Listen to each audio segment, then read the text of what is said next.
truth is the Ark of the Covenant buried in Ethiopia. Watch me do fucking with a Minneapolis Somalian. When I go home, the world I used to know is gone, and now I'll live on my own. For what shall it profit a rapper with creative control to sign a deal with the devil and lose his soul? My stillborn first expression is cold, like the faces of slave masters on the paper I fold. Subliminal racial supremacy choking me quick, like the bedtime stories of Joseph Smith. Lynch mob gunning for me, trying to murder my seeds. So shorty put them in the Nile in a basket of reeds, and now I stare into the future with a spiritual flashlight, wondering who the fuck was me in a past life. Bad diet, fuck raw, die young, fast life, same as a crash flight that took off when the music died on your last night. Tell them the truth and they call you a traitor. Talk to them honestly and they call you a hater. Losing my composure cause the message is urgent. Talking reckless, drunk on the mic like Larry Merchant. Cursing at the serpent, Sumerian demons who brush their wings against the air that are breathing. A heathen with nothing left to believe in, even a reason for living. That was forgiven by God and not religion. Envision Jesus risen from the dead like Horus in the Baptist church, shaking off the rigor mortis. The border should be illegal instead of the people that were here before the Bible and all of its sequels. I speak to the detached and unrealistic that were born normal but turned socially autistic. We resisted Homeland Security's mission because I know what they really envision. I am the high in the sky, looking at you. I can read your mind. I am the maker of rules, dealing with fools. I can treat you blind. I am the high in the sky, looking at you. I can read your mind. I am the maker of rules, dealing with fools. I can treat you blind. I am the eye in the sky, looking at you. I can read your mind. I am the maker of rules, dealing with fools. I can treat you blind.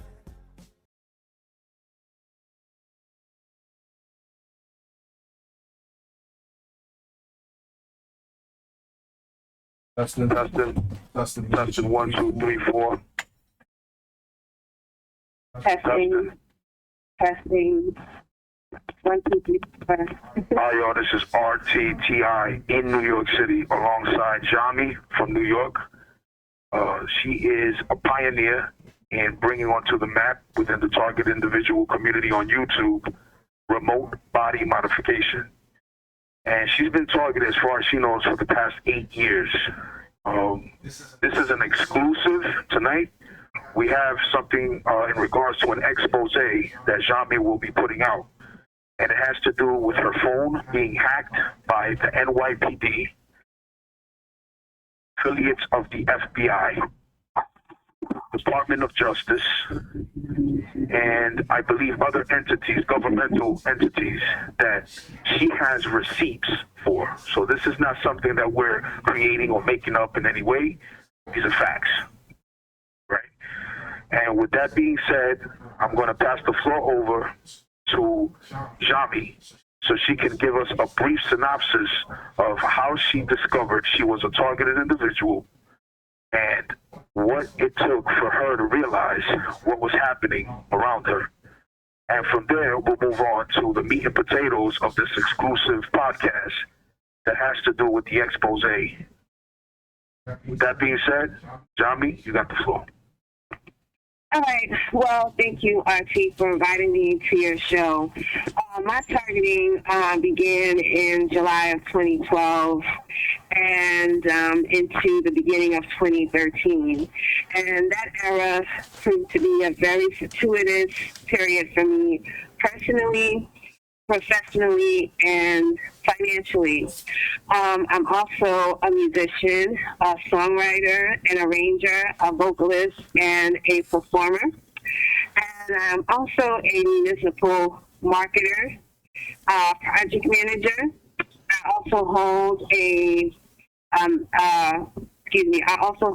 graduate degree in urban affairs, which enables me to work with policy makers and also to write policy myself.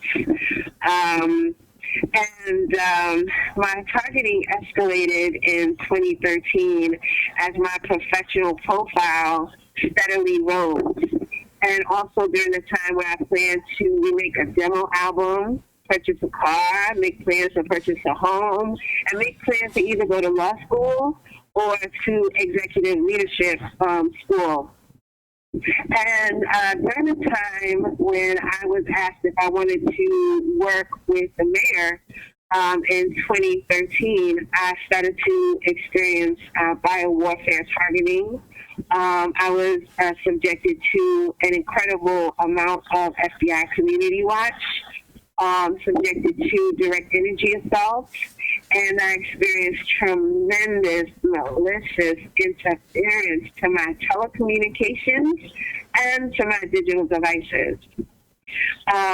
So all that I was subjected to had a disruptive impact to all that I tried to do. And in 2013, I reached all the agencies that most PIs reach, police, doctors, not-for-profit organizations, like the UCLA, like National Action Network. Nobody helped. No entity helped. Then in September of 2013, a couple of major things happened. One would be affecting PIs. One would be the Aaron Alexis shooting spree and an examination of what Aaron Alexis wrote on a rifle that he used to kill people. And the public was reviewing the inscription, "My ELF weapon." And that's when the nation became largely familiar with the phenomenon called targeted individuals, victims of, illegal human experimentation, victims of direct energy assaults, microwave assaults, what the media now is referring to as the Havana effect. So after I appeared on a TV show dealing with the Aaron Alexis shooting spree, I soon became disfigured, starting from the neck on up to my forehead. And one night I just woke up after just a few hours of sleep, and I found a whole bunch of deep set wrinkles in my forehead, and I was in complete shock. At that time, I was 41, and I looked 15 or 16. I could not tell a lie. That's what I looked like in the summer of 2013. So I never, So when I appeared at the WPIX show, and I should mention that the name of the show was Help Me Howard. Okay, so it's a segment of a new show in New York City. So people who have problems, who can't get government agencies to help them, go to Help Me Howard to see if being on the show could get them the attention they need from community stakeholders. While I was being shown, I was approached by the producer. His last name is Levin, and he said that I looked really good and that I was good for TV. The cameraman kept focusing on me, even though he was filming other people. He certainly kept looking at me and oogling and goggling. And so, like a month later, and actually after I appeared on that show, I was burned with the technology. My whole eyes, eyelids, forehead was just burned. It was as if somebody sprayed mace or pepper spray all over my face with something that I normally consumed. And the thing is, my mom and my family were in the house, but that somehow, some type of smart material got onto the food that I consumed, and my forehead, my eyes were being burnt, as if somebody literally sprayed pepper spray and mace. And let me just say, the day of the filming, and before I got to the set, I was stalked so heavily by FBI Community Watch for warning me not to appear on TV and that there would be consequences. And I just couldn't, I never heard of remote body modification. I didn't know I was going to be disfigured. So I couldn't, for the life of me, understand why they were acting so fast. However, when I returned back from the taping, from the Help Me Howard taping, it's like somebody sprayed mace, pepper spray, chemical relaxer all over my eyelids, my eyes, my forehead. So then a month later, I woke up and I was disfigured. I had deep set wrinkles on my forehead, and then my cheekbones, to an extent, seemed to change. It seemed to rise or widen, and my neck seemed to decrease in size. I was just in complete shock because it's not just someone aging you, but managing your biometrics and managing your biometrics with defense material, defense energetic waves. Later on, I would, gain tremendous weight, and at the taping, I was like 130 pounds. And a month later, I'd be like 150 pounds. And then into the spring of the following year, I would be 160 pounds, all from nothing. Just the technology being used to make me big. And in the following year, 2014, my entire biometrics changed by skeleton, tissue, bone, look, hair, everything changed. And thankfully, during that time, I would undergo numerous tests to kind of rule out a lot of things, which I know my body doesn't act like that. It never act like that for 40 or 41 years. It wouldn't do that overnight or a period of weeks or months. So then I thought to persevere through the remote body modification. And when I would go to work, my face would be terribly disfigured. When I would try to work with grassroots political organization, my face would masculinize. And basically, what people would do would use some type of energetic rays to hit me with frequencies that would allow implants to actuate, to retract my muscles and my bones, and then to extend them. Just like, with animals, like a squirrel can, flex its tail or straighten it out. So the technology that is used on me mimics what an animal can do or what a robot can do. And the technology that's used on me is what's used for soft robotics and for smart textiles. There are textiles that are called smart because they can be programmed based on body signature or based on a program itself. And then I'm also subjected to telesurgery, wherein radiologists can actually redesign, rearrange my whole biometrics using, radiological equipment to do that. So that's what I'm subjected to, and I've tried so many times to get help. I can't get help. I did have a few doctors confirm that I had illuminated material in my face that they've never seen before. They said it was abnormal, and they said it shouldn't be there. I've had that confirmed in person, but very few would put it in writing.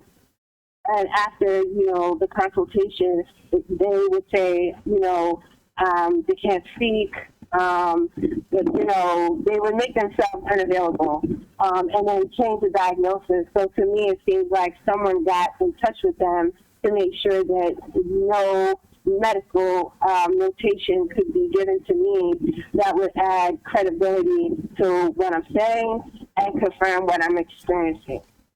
So, moving forward, I've experienced tremendous amount of surveillance on my phone, on my digital devices, since being targeted. But before I became targeted, I experienced tremendous amount of surveillance on my phone and on my emails. But I was never, to my knowledge, experimented on. So at times, I might have felt some type of difference, and I'd always say, where is this coming from? But it never, I never felt, obstructed from going to school, from working, from being a superwoman, but I kept saying, whoever is watching me is particularly concerned to my relations with my child, my professional aspirations, my music or entertainment itinerary, and the relationships my friendships with African American men. And that's what I experienced, Now, in March, I was transferring content from my phone to my laptop, and in the process of transferring content, I discovered hidden files, and I also discovered a car, which is the weirdest thing, that a car, a motor vehicle, was actually, patched on to my laptop. I saw, I just went to my computer settings, and I saw that an actual vehicle was attached to my laptop. You know what I'm saying? I thought that was interesting, and around the same time, I found these documents that, to some extent, has classified information on it, but shows that I was a surveillance subject, and I'm a surveillance subject for the NYPD, for defense contractors, for lobby groups, political lobby groups, corporations, and major telecommunication giants. The major ones have been monitoring me or allowing for surveillance of myself. And what I find really interesting is that you have lobby groups. You have one of the most powerful lobby groups on that Excel spreadsheet. And then you have research, you have research entities there. And the interesting thing about myself is that I am a former member of the Nation of Islam. And the Nation of Islam is a former, black separatist group. Okay? It's a religious black separatist group, and they're considered a terrorist organization. I've been mentored, profoundly, I should say, mentored by someone who was, somewhat of a formidable member of the Black Panthers in California, and I was a high school student activist, and I think that there was a fear that should I,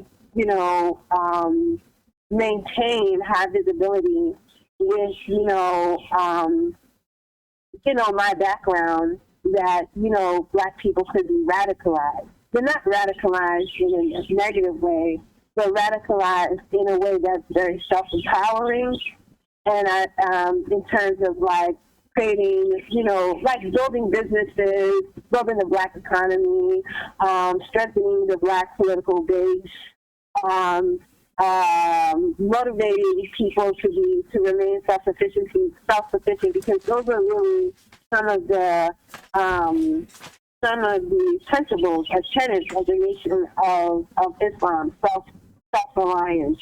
And I just think that people just blocked it, and then I'm also an artist, and I make, although I'm not from the gangland, I do make music that, the gangland, the rules will like, so I don't want to, I don't want to bring this person into the mix, but my music, if I wasn't targeted, would be kind of similar to Max B.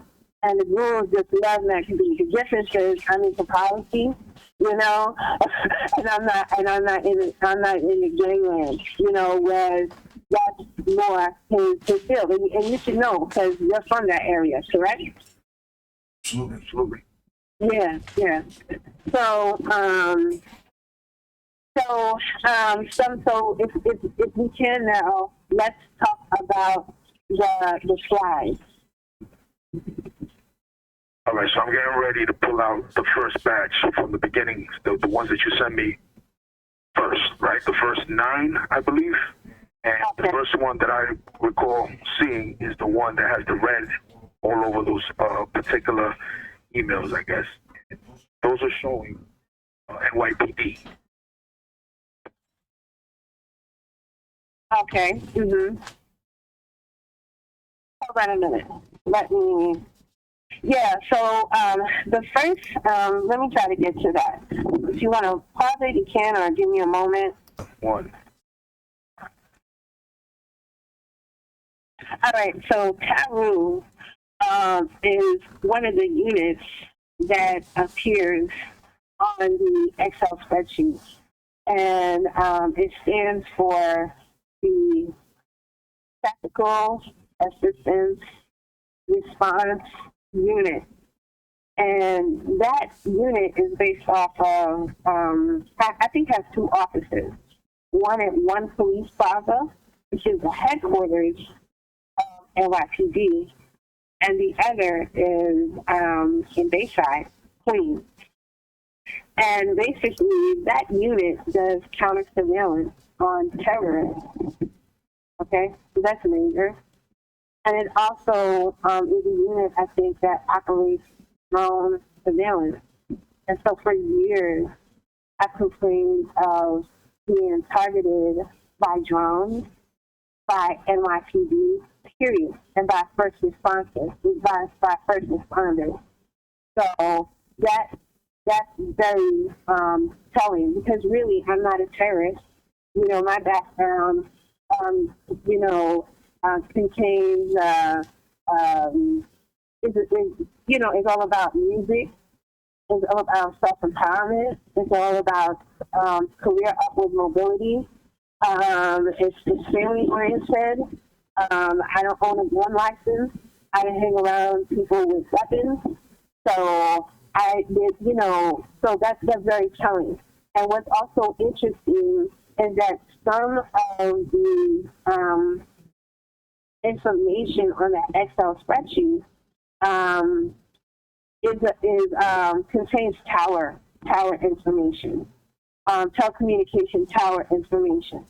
So, it shows where the tower is located and who has the license for the tower, okay? And so also some of that information contains where I've lived, where I've worked, where I've gone to school, where I was a patient, and I think that's very critical in and of itself, because some of that information is my former information, where what I was doing, where I was living, working, being educated at prior to being targeted. So, all my testimony that I've, provided to the, police, or during the time I wasn't even targeted about surveillance, is affirmed in this Excel spreadsheet. What is also interesting is that some of the licensee holders are out of state. So the tower could be in New York, but the FCC license holder is located all across the United States, primarily from like the middle of the country going, from the Midwest across to the Northeast and then Southeast. And I think that's phenomenal. No doubt. So we're going to move forward to the next slide. And the next slide has to do with Northrop Grumman. Oh, but don't forget about NYPD's microwave room. Yeah. No, yeah. We're gonna go back to that. 'Cause that's the way the sequence is. And I remember you put this in the sequence, so that's what I'm following. That's the way that you send it to me, Jahme. So. Okay, understood. So Northrop Grumman is an aero defense contractor for the military, and you know, they use a lot of drones, and there's a substantial data pertaining to Northrop Grumman on my Excel spreadsheet, and a lot of the remote body modification is really dependent upon, you know, actuations that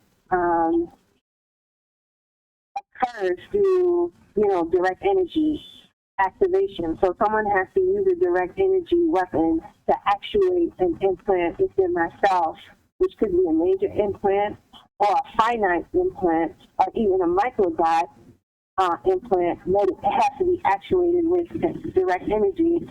And one of the major sources is planes, helicopters, and drones, aerial devices, or aerial aircraft. And the thing is, if I'm not in the military, you know, I've never enrolled in the military. I just have no military background personally. Why do I have this much, defense surveying me? Period. Question, Jahme. So just to put the viewers up on who or what exactly is Northrop Grumman, it is a military contractor, the equivalent of Lockheed Martin, correct? Yes, they're actually owned by Lockheed Martin. Yeah. That makes sense. Yeah. And could you give it a pause a little bit?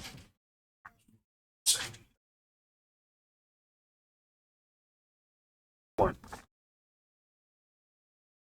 Yeah, so Northrop Grumman is an air defense contractor, and I believe they're owned by Lockheed Martin. There's a strong relationship between itself and Lockheed Martin. And let me see, they also make stealth weapons, you know, and I have numerous times, I mean, I don't know, it's probably going on the millionth time. I've heard, I shouldn't say million, but I mean, I say million just to, you know, make an analogy that it happens too often. I will hear like stealth aircraft right above where I'm staying, and the stealth aircraft is energizing me. So they definitely are a lead actor in what I'm experiencing.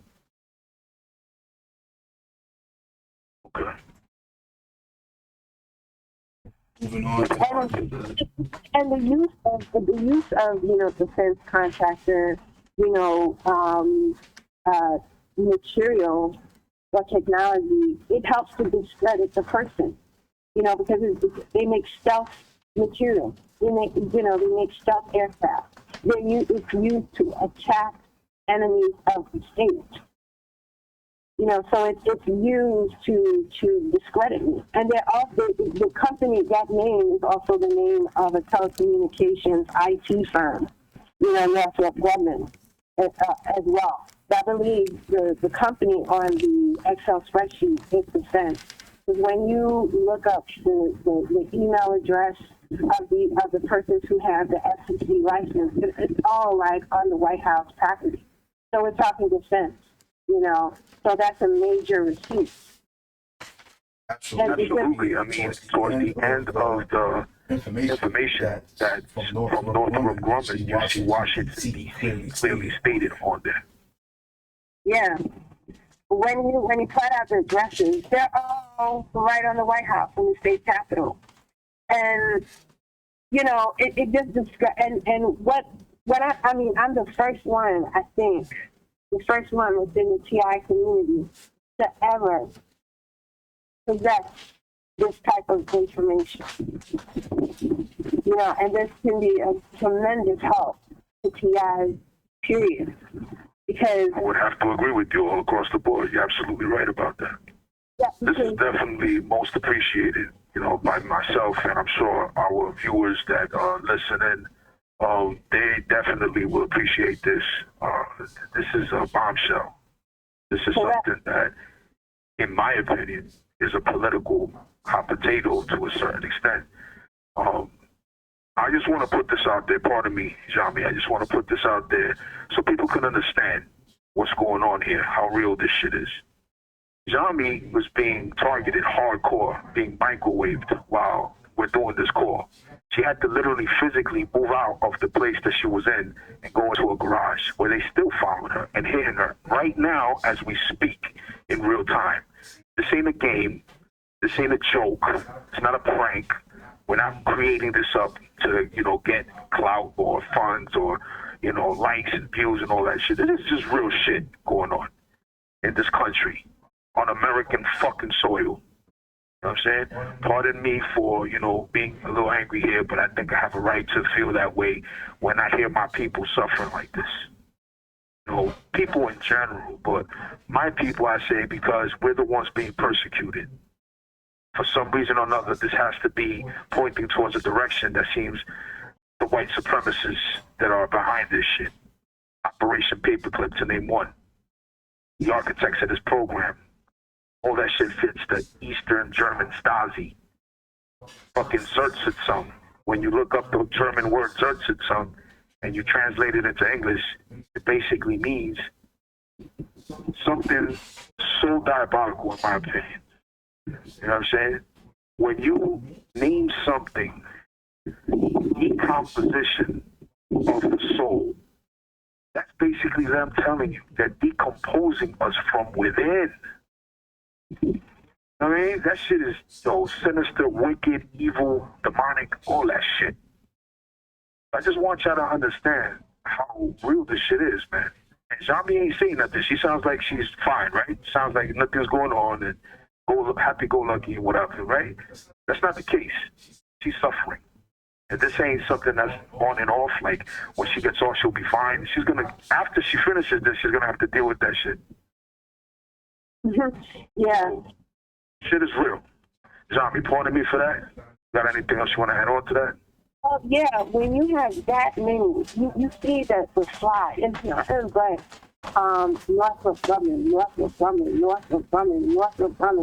know what I'm saying? And some of these towers are where I was located prior to being targeted, right? And I've had freak accidents. I'm like, how the hell that happened? But I would have these freak little accidents, or a family member would have it just when I'm about to do something that would give me visibility. So it's like the government contracted with the defense contractors to kind of hold me back from self-actualizing, hold me back so that I don't, succeed, have money, be able to become a homeowner, purchase a new car, take vacations, do things that other citizens do, because they want me to fit a profile of a terrorist. And what's so disturbing is that a bunch of targeted individuals are subjected to misdiagnosis, medical misdiagnosis, mental health misdiagnosis, because they're saying they're subjected to direct energy assault, that they are military targets. They're subjected to that. People get arrested. People are in mental institutions because they said that the military is targeting them. Now, if I may take it back to the Help Me Howard taping, that would be the most critical public piece of information that we have. And I can never forget the whole taping. The producer who came interviewed us. Not the guy, Howard, but his producer. The producer interviewed about 25 of us. And aspects of the study quickly emerged. We had about 3 twins present in the meeting, and a 4th twin belong to this TI support group. So Help Me Howard approached a TI support group to talk about the Aaron Alexis. There were 4 people that were twins. That already showed an aggregate. That already showed, the government is focused on twins. That it gets deeper. There were 4 African Americans there.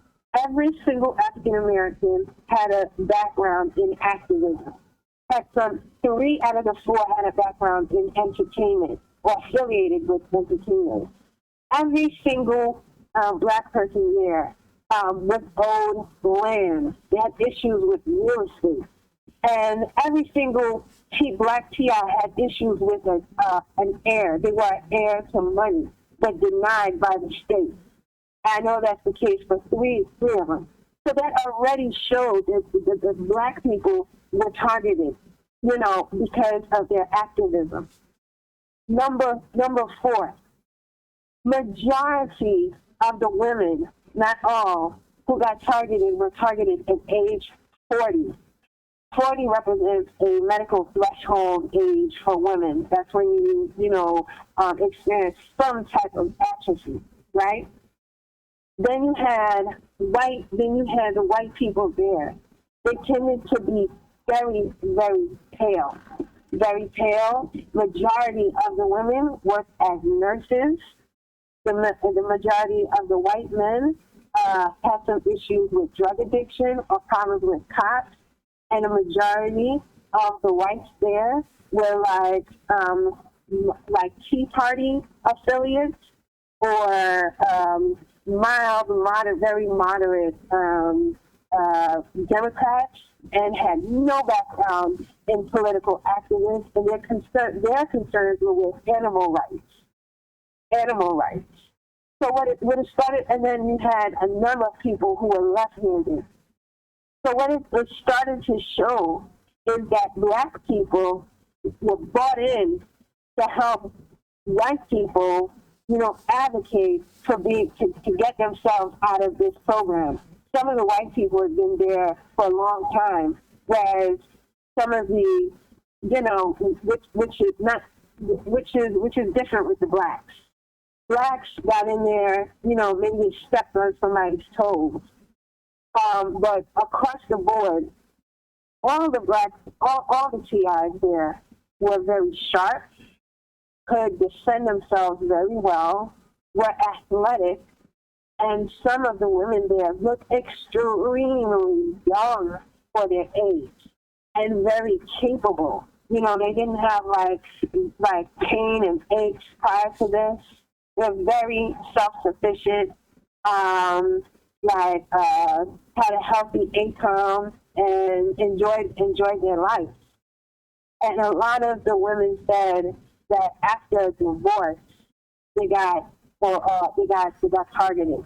So there were aggregates within the group, that showed that a study was taking place.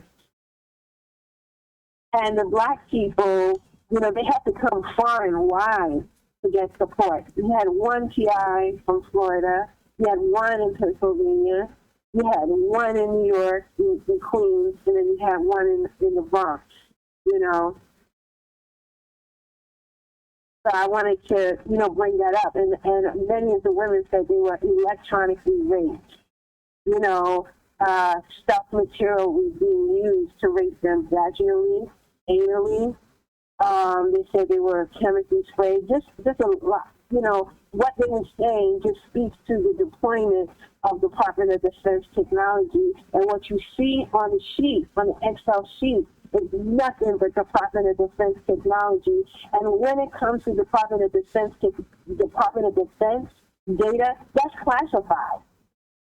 You can't just walk up to a military base and, get on the ground and just obtain this type of information. This is classified, and the fact that there's Washington, D.C. information that's right on the White House or the state capitol. It says that people are using their privileges to get this done, to subject this to torture. people are being misdiagnosed. And, you know, just going back to my social media page, right, my YouTube channel called MyRosaParksMoment.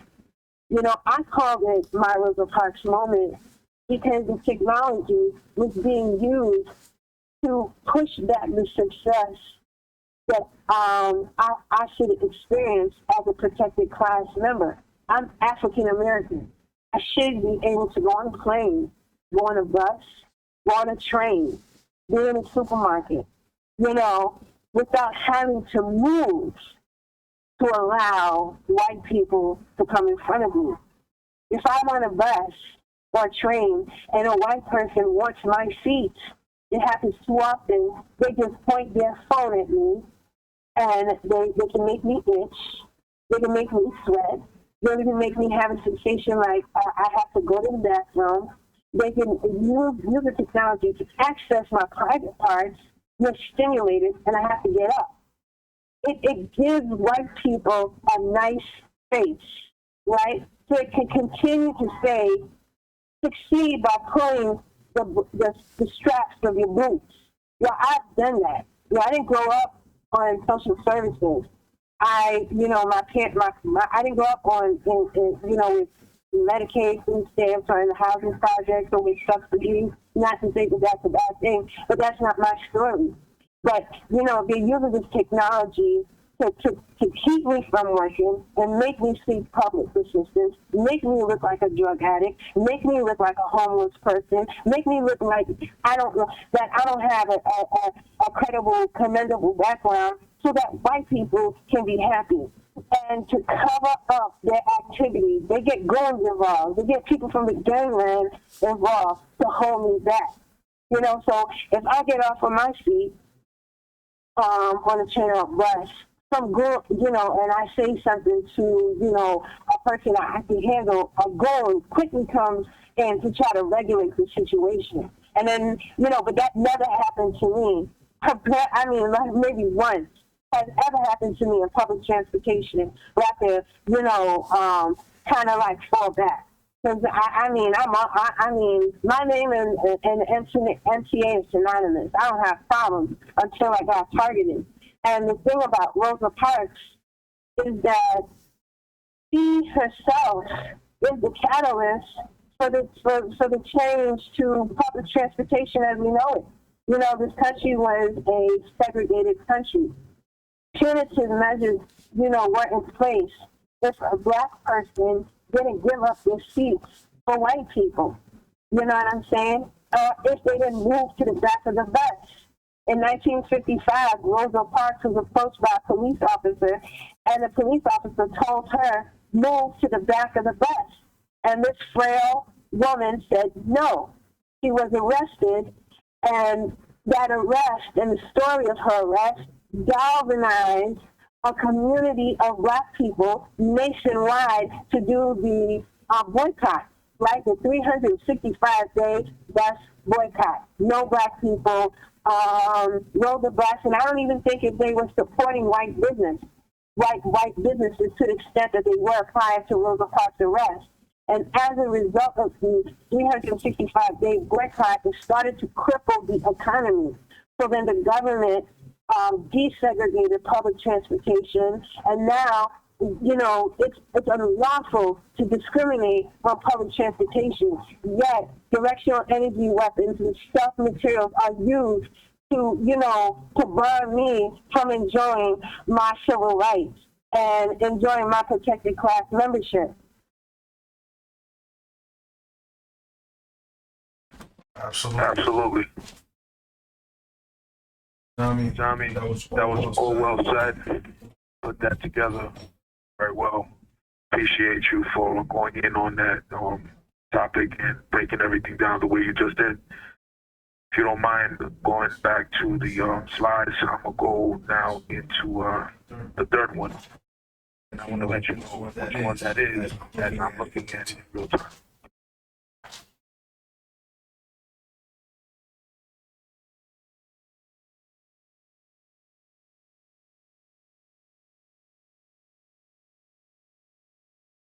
So the third one is the device information. that has to do with your model, manufacturer, serial number, that sort of thing. Right. Okay, so when I discovered the Excel spreadsheet, I saw a signal report, and I said, I didn't produce a signal report. Well, what it did is show the hertz of all the like mobile subscribers within my area, and that was alarming because somebody could spike that, and then direct it. It kind of shows that, like a status of people's, I guess, transmission, electrical or signal transmission, and they could alter it, and people have access to that, And what I also saw on the signal report was a code name. I don't know if mobile subscribers have code names assigned to their phone, but I do know that when I bought phones, it seemed that I was given a specialized phone, and it seemed like the person selling this to me had some type of dossier on me. There's always some funny type of activity occurring when I purchase a phone. And then again, I don't know if mobile subscribers have code names to their phones. But what I would also like to add is that I recently obtained from a major phone corporation my call log, a legal call log. And what I saw is that every single targeted individual was under surveillance. And the way that I could tell is that there was an additional cell phone tower that the phone was switched to, and the tower, the switch would go to another tower, which would be slotted to a courtroom. That's what was interesting. So there are like judges or law clerks that are, listening, or lawyers that are listening to a conversation and giving legal advice to, people who don't like us, to kind of protect them from liability, but give them a legal venue or legal advice to allow them to continue to target us. That's what's interesting, about that slide.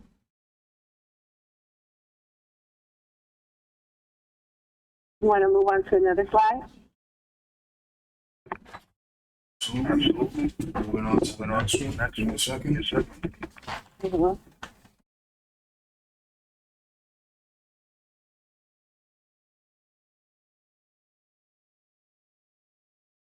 Okay. So the next one is One Police Plaza, LSSD room 708. Okay. So when I saw that, I was shocked. I was like, what's that LSSD room? It sounds like a drug, but it's actually a name. I think it's Life Support Systems, something to do with responding to emergencies, being a place where they prepare for it. But that's actually a department, I think, that has some jurisdiction over the microwave room. The LSSD is to the microwave room, which is at One Police Plaza.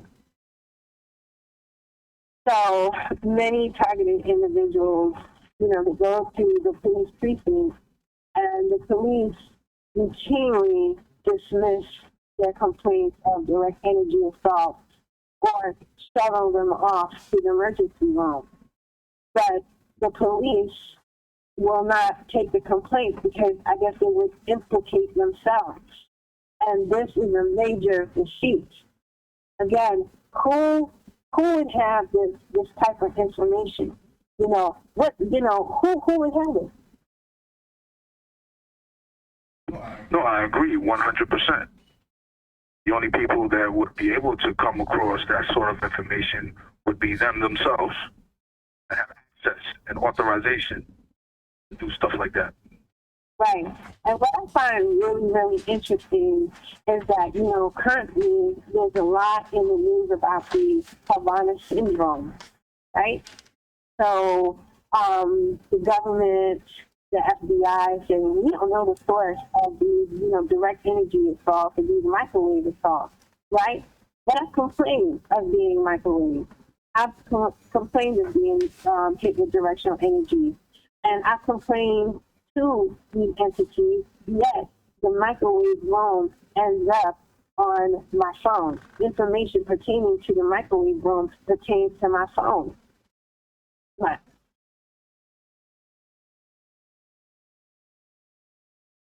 I definitely hear you on that. All right, we're going to move on to the next slide.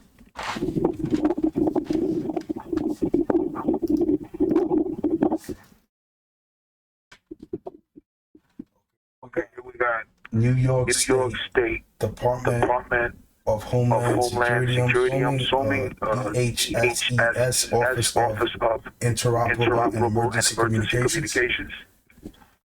Right.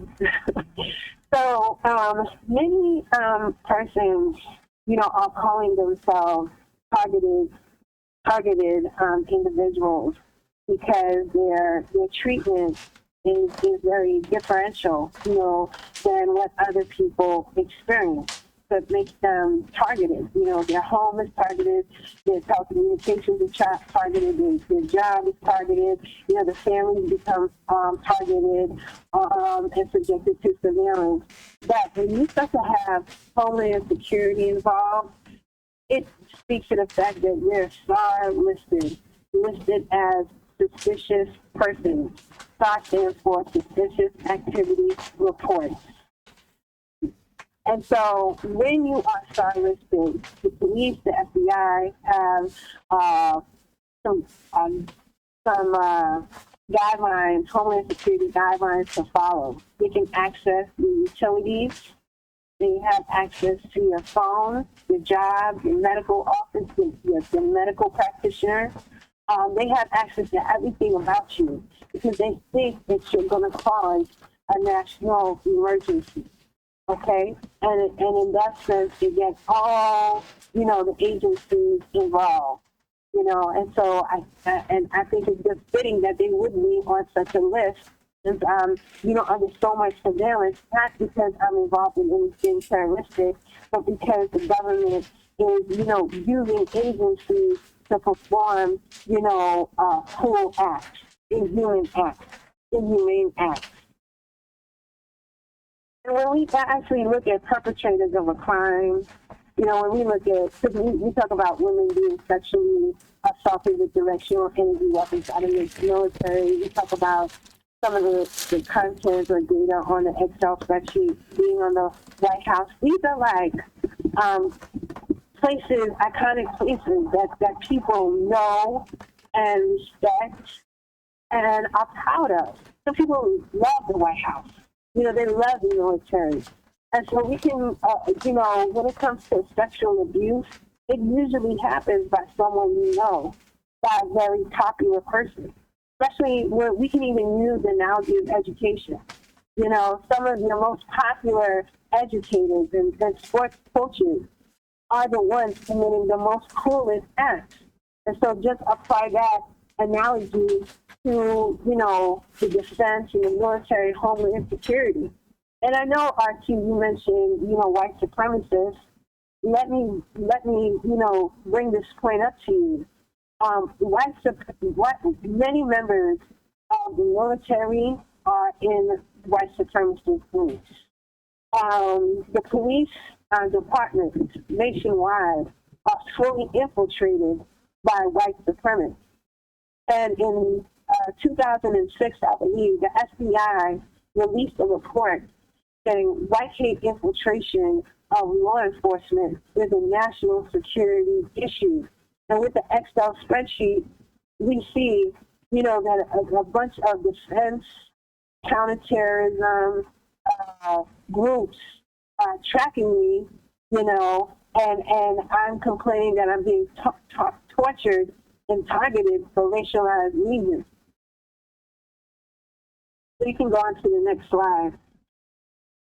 I would most definitely agree with you on that. I knew most of the information that you said as far as the NYPD and members of other organizations here in New York that are involved with these white supremacist groups.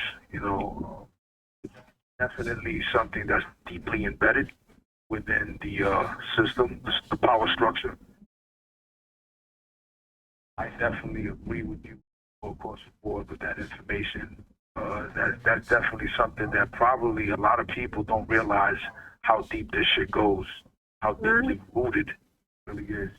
I also want to tell you and commend you for that comparison that you did in regards to comparing the whole thing with the sexual abuse situation, where the people who don't realize that it's usually someone they know, a family member or a family friend of many years, that ends up being the person that is the culprit for the sexual abuse. It's kind of the same thing that you were showing as an example and as a comparison.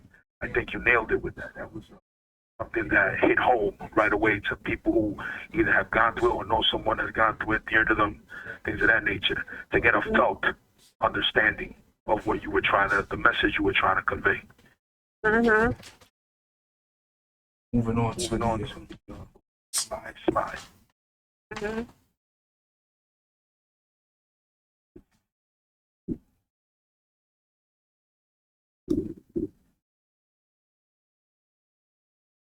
Okay, so we're back with the NYPD. But not necessarily. Well, yeah. It's in red. So it says New York Unified Court System.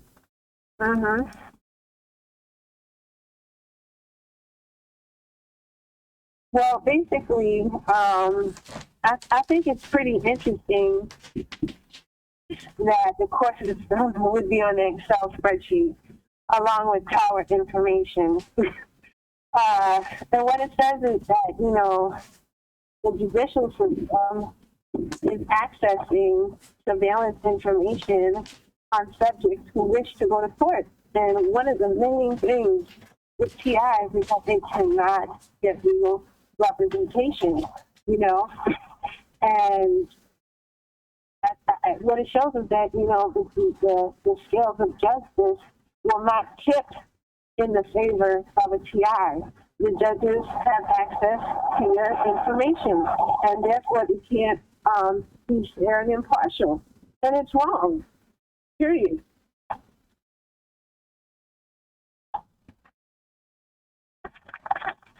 Wouldn't you say? No doubt. Right, so we're going to move forward to the next slide.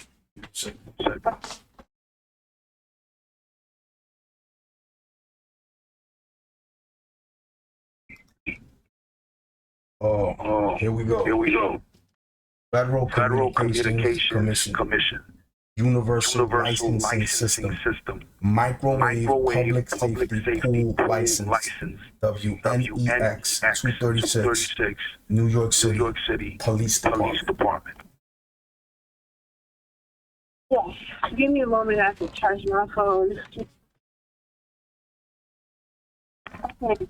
So for someone or an entity to have a tower set up, they have to put in an FCC application with the FCC, or they have to renew their existing FCC application. And on the application itself, there's interesting terminology such as consummate, such as control.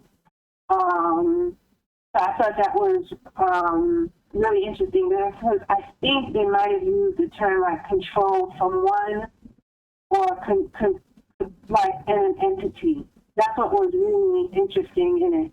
I don't have access to that slide in front of me for the research folder that I have pertaining to this, but there's interesting terminology, but moving forward, they're using an authority, some type of legal authority to have a tower. Yes, they need a tower to operate a police precinct, because a police precinct uses two-way communication.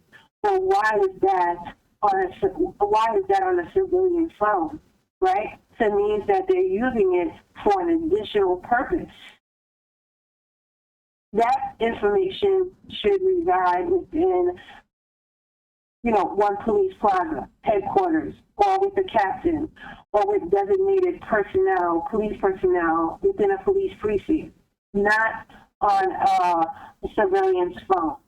As it's on a civilian phone, it shows that extrajudicial targeting is being deployed on a civilian for, extrajudicial purposes that are totally unlawful. Absolutely. I just wanted to make a point and document this. It's interesting. I remember at one point in 2004, as I had finished doing my bid, I was put on probation immediately after, and for some reason or another, they had me report down to One Police Plaza. And it's just odd to me that I don't have like a weird story saying that I felt like a certain type of way, energy, feeling. I'm not gonna say that because that's not true. What I feel is I'm wondering to myself, why was it that they had me reporting there? What were they doing? Were they doing something to me that I had no idea, possibly brain scanning me somehow when they had me sitting in a room or some shit? I'm just saying, this is all speculation. I'm not saying that it's fact or it's 100% on or what have you. I'm just wondering because, usually when I was reporting to probation during that time frame, it would be in the criminal courts building on 100 Center Street here in Manhattan. They have a floor for probation there. You know what I'm saying? They also had me report to my local precinct where my probation officer was there as well. You know what I'm saying? So they have weird, ways of doing shit back then when I was on probation and shit like that. And I'm thinking back now while you were speaking on One Police Plaza and how they have that microwave room there and they, basically target people from there, as you said, via extrajudicial punishment. And that to me is like, wow, these people have some type of like Judge Dredd. If people are familiar with the movie Judge Dredd with Sylvester Stallone playing the lead role, like they're judge, jury, and executioner and shit. Like they get to, obviously not execution all the way, but you know what I mean. They're torturing people to death. Yeah. It's a slow kill. What do microwaves do? They cook you from the inside out. Slow kill, right? So these people know what they're doing. They could create weird, strange cases and strains of cancer. You know what I mean? That shit is bombarded the fucking, you could say the way the science world has been bombarded with weird strains of cancer within the last, 10 years is immense. Who's to say that a lot of that percentage is to do with these directed energy weapon attacks and these microwave frequencies that we're being bombarded with on the daily? Well, I can tell you this. I think that you were sent to One Police Plaza so that law enforcement personnel could capture your fingerprints in their department. As you open the door, maybe drink some water, capture your DNA. And maybe they needed you to go to One Police Plaza so certain divisions could access it, even if you just bypass those divisions. And it would keep them from emailing, the Department of Corrections. Can you give this to me? Can you give me RT's data? So to bypass like an auditor's eye, they had you go there directly so that they could capture your DNA and and study it without, any oversight. And a lot of our experimentation is part of long-term, long-range plans. It doesn't happen, because like you've been passing your tests with 100 for 1 year. That's not how it happens. You've been studied over a period of time, and for many TIs, they said it's been happening since birth, since childhood. And they need, and they have these covert operations to kind of cover things up. That's what I have to say about that. And if you want to move to the next slide, I'll be willing to talk about that. You know what? You bring up an interesting point. Very well could have been the case. As I said, I don't know that to be 100%, but I take your word for it as far as your experience with the technology, your own personal experience with the information. And it makes sense to me. So, I tell you, I'm going to move on to the next slide. I would like to say one thing. I did have a supervisor once who screamed and yelled at me for putting something controversial, or what he perceived to be controversial, in an email. He got upset because there was a paper trail.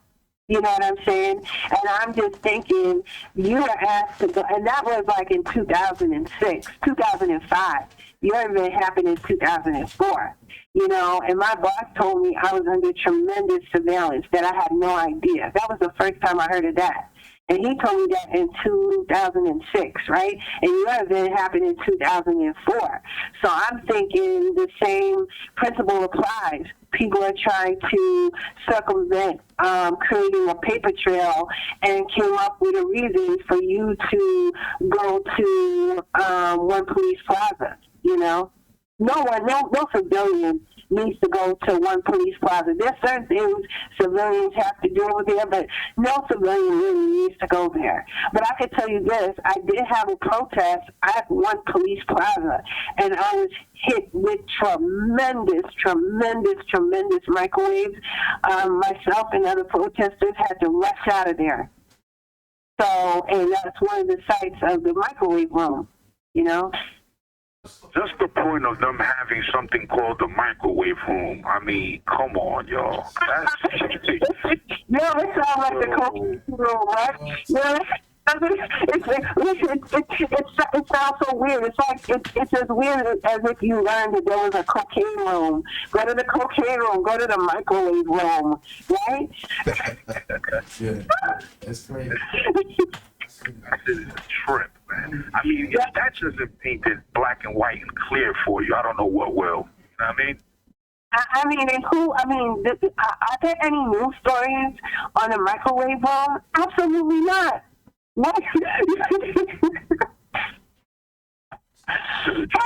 I'm serious. Like the viewers and listeners that listen to, my calls, my podcasts, and watch these videos that we put out there, understand this, man. This right here is something that, to me, like, it was a shock to see it and read it for the first time for myself. So I can imagine Jahme, who's a veteran too in this targeted individual experience, and to her, when she must have seen it, that shit must have, like, if you can you walk us through the day when you actually saw that for the first time? Like, what were your immediate emotions and reactions to what you read? I was terrified happy. I'm not gonna lie.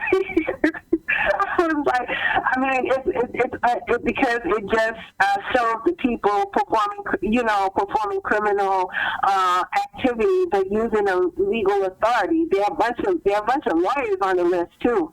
You know what I'm saying? But when I saw the microwave room, I was happy as I don't know what, because I was like, finally, I got the information. Finally, I have a stone cold receipt. I mean, it's like you won a trophy. You know what I'm I'm saying? Because no one ever would help you. I don't know how many times I've gone to the police to try to make a complaint. They turn you around, they turn you around, they turn you around. I tell you, one time I made a complaint. I was arrested by nearly 20 officers for making this complaint. Held me down for making this complaint. So you know I feel happy. You know, who would have thought if you say, excuse me, I'm being hit with directional energy weapons, that 20 police officers would take you in? That happened in 2016. You know, I was being harassed. I was being harassed by like women with the similar biometrics as me, some type of, you know, similarity, and they were using it on my private. On my private parts, you know what I'm saying, and then the institution that I was at, Queens College, that's my alma mater, was doing it, was hitting with their HVAC system, heating, air conditioning, vent systems were being used to target me. So I was so happy. I was elated. I mean, if I could have just danced and knocked my knees, I would. Because, like you said, who would name a place the microwave room? That's really bold. You know what I'm saying? Yeah. I mean, you might as well call it, I snort cocaine in this room. I snort cocaine in this room. Who has to, I have guns that could kill people in this room. I mean, who in the world would name a place called the microwave room? I mean, and then it's connected to a room, right? The LSD room, which is the name of a division, right? That does some important stuff.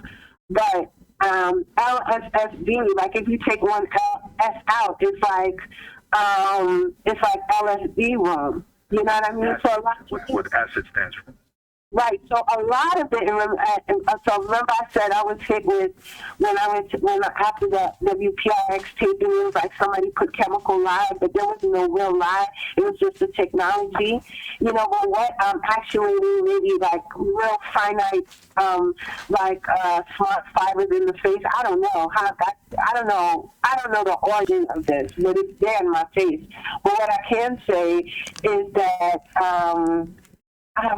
Something escaped, but you know, LSD is a drug. You know what I'm saying? And a lot of this speaks to deep state activity. You know, if you keep having it at, you know, One Police Plaza, it's not even a precinct, but One Police Plaza, the Taru Room, Department of Homeland Security, the White House, Northrop Grumman, you're talking about an upper echelon level where just a badge from these divisions or just simple paperwork can get you all the access you need to do whatever you want to. You know, I think you nailed it when you summed it up like that, and you named all those entities in collusion. Yeah. Right. Mm-hmm. That's the word, collusion. You know, let me tell you something. You ever heard of they have the Mullen report? This stuff ain't got nothing on us. No. You know, this is Watergate material. That's what came to my mind. This is exactly Watergate material. Now, I did say that I work with policymakers, and you know, I can shape some policy. I can write some policy, and I'm a public figure. I also said that, you know, I have a Black nationalist background, and there's other things in my background that is pertinent to all this, not criminal or illegal, but it precedes me and it's political, you know. It precedes my birth. It connects to my family, you know. But we're all peace. We're all not criminal. No drugs, no mental health. None of this is going on.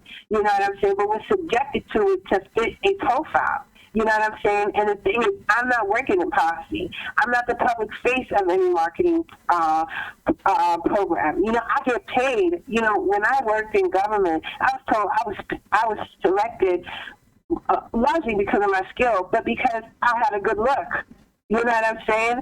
And on that Excel spreadsheet is one of the most powerful lobby groups, right? So it means that a lobby group is lobbying to get me out of the picture, and by any means necessary. Wow. Yes, you know, I mean, so I have competitors who are using directional energy weapons to get me out, and I don't know these people, but the interesting thing is these people are given my details. I mean, some of the technology, which we haven't talked about, allows the military to see what we see, hear what we hear. So there's a feed of our entire lives going to a whole bunch of people who know our business, and they're hellified jealous, and they're using by any means necessary. When you're using stealth, you're using by any means necessary. You have to go to that level to target me. You know what I'm saying? So if you want to talk about the next slide, be my guest. Absolutely. Just wanted to address something. Right? Of course. The whole thing about these people that you don't even know, lobbyists and stuff like that, who are pretty much drinking too much of that haterade and shit. And, you know, it's funny because I was speaking to a sister out there in India. She goes by Saroja. Saroja, when translated in English, means water lotus. And she's a TI out there, and she goes through it as well, like heavy directed energy weapon attacks.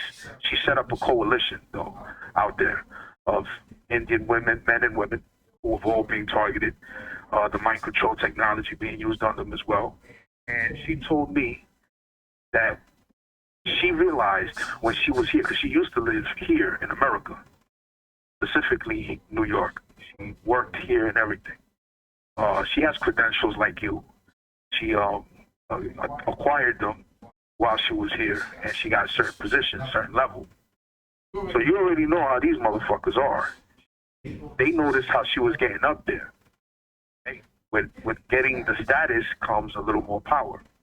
And what they don't want, which is basically what that cross-dressing faggot, J. Edgar Hoover from the FBI, creating the COINTEL program to stop any further assistance of a black messiah, right? This is why he created the COINTEL program, right? So when you look at what Sister Saroja was telling me, he said that when she acquired a certain position here in New York, was working in, I believe, the nursing field, medical, and she got pretty up there. When she started getting to that point where she was able to supervise and stuff like that, of course, came a little more money, that nature. And she said that they started targeting members of her particular group, social groups that were Indian. She said that at that point she realized that this whole shit here is a sham, because they were targeting people who made it up there fair and square, who didn't kiss nobody's ass, who didn't brown nose, who didn't, follow the quote-unquote protocol to get certain places. Like the old saying goes here about, it's not what you know, it's who you know, that sort of thing, right? She and her people didn't, do stuff like that. They acquired it through hard work, perseverance, and just sticking to what they had to do. So she eventually started getting targeted, but she didn't know what was going on, the whole confusion stage and things of that nature. Eventually, she started realizing, because she did research, and like many of us do, we stumble upon it through YouTube. So she started realizing that there was covert surveillance being done on her. What the CIA has termed, quote-unquote, gang stalking, which is a CIA term to automatically discredit us. And I implore any genuine EI/TI listening to this podcast to try to refrain from using that term gang stalking. All that does is make us look and sound crazy off the back, which is the reason why they created it in the first place. Remember that. The proper terms are organized stalking, organized harassment, covert surveillance, all right? Proactive policing. Okay, these are the proxy, the correct terms. Proxy stalking, right? These are the proper terms. So I just wanted to put that out there and go back to the point of what Saroja was talking about when she ended up leaving back to her country in native India. She said that there was someone else out there in her country, because she saw once she left here that things would change and go back to normal for her. Oh my God. That's when things started turning up. And the bugged out thing for her was that she started experiencing seeing white men out there in India. Just picture that. Picture white men just hanging around and lingering in the slums of India and shit. And all of a sudden, she said that the police people out there in India started rocking the Masonic symbol, like the G, the generative principle, the compass and the square. You know, they were rocking it in the police precinct in India, when before that shit never even existed. And little by little, the presence of America and these people that are involved were moving slowly but surely within the India territory, like they do everywhere else, taking the natural resources from people of the native country, raping and pillaging. Now, I'm not saying they did that now. I don't know, maybe they did, but I'm not going to speak on that. We know about the history, though, that they have done that historical fashion. That's not a secret. But going back to, you know, what she was saying, she said that there was a group of Indians out there in India who made it really high in the computer technology category of, you know, the social structure of things out there. So what happened was they had people in there targeting the people who were in the high positions to get them out of those positions, to make them go crazy, to make them look crazy, so they can lose their positions so they can take over. The people who were supposed to take over were people from here, from this government, who were sent out there, if that makes any sense. Oh yeah. I mean, one of the technology. Well, let me just say this. You know, I am targeted. I'm going to just give a little sidebar. I am targeted by the LGBTQ, especially the trans. You know, the transgender person. And I know when you talked about J. Edgar Hoover, you said, you know, cross-dressing, you know, you made your comment. But, you know, although they target me, I don't co-sign that comment, but I totally respect your opinion. I just wanted to say that because I do have some members of the LGBTQ community who do help me. You know what I'm saying? And they may be hurt by that comment. So I just wanted to say that. I want to take the time to say this. I said that in a moment of being angry, and I know that's wrong. First and foremost, I want to apologize to any members of the LGBTQ community that may be listening, you know, to my podcast at some point. If I offended you, I sincerely apologize. I was angry at the moment, and that's what came out.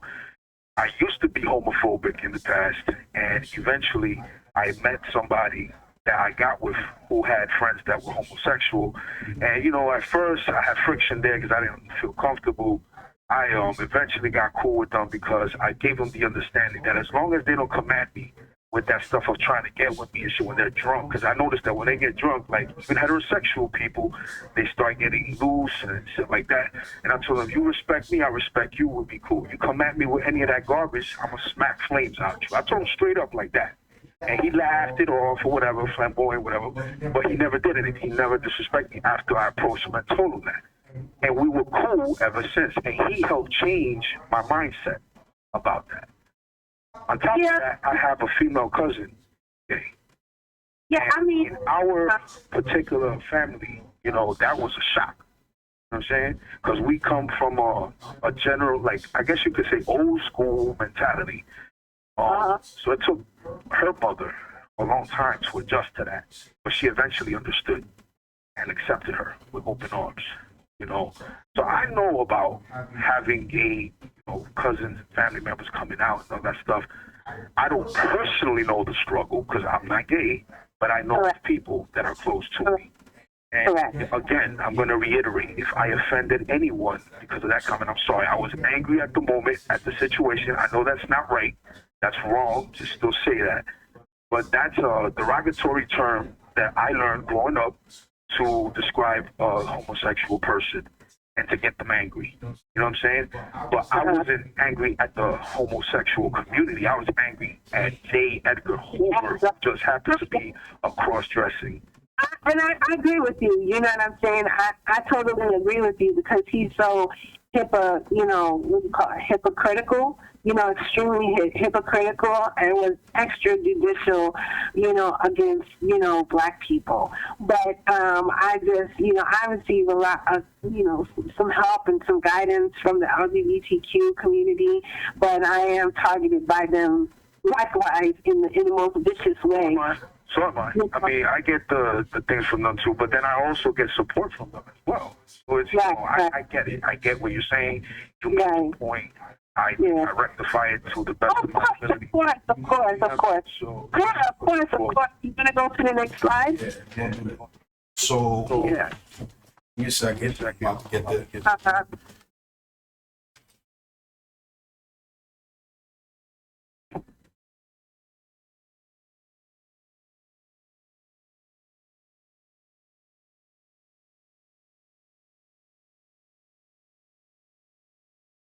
Okay, the next one doesn't have a title. So I'm just gonna read off what I see.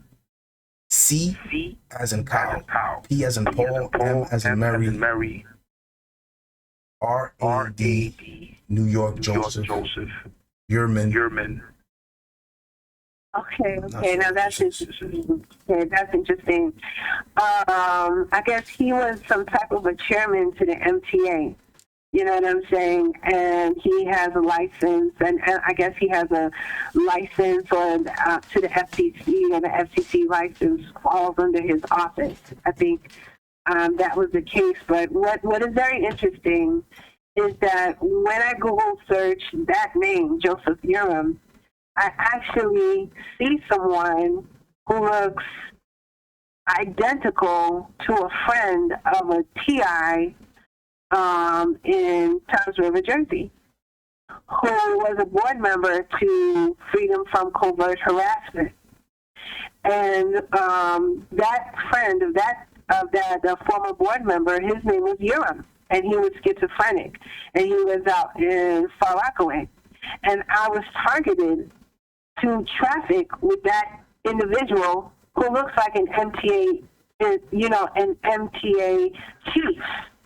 So my targeting involves the deployment of facial recognition technology to find people who are dumb, basically.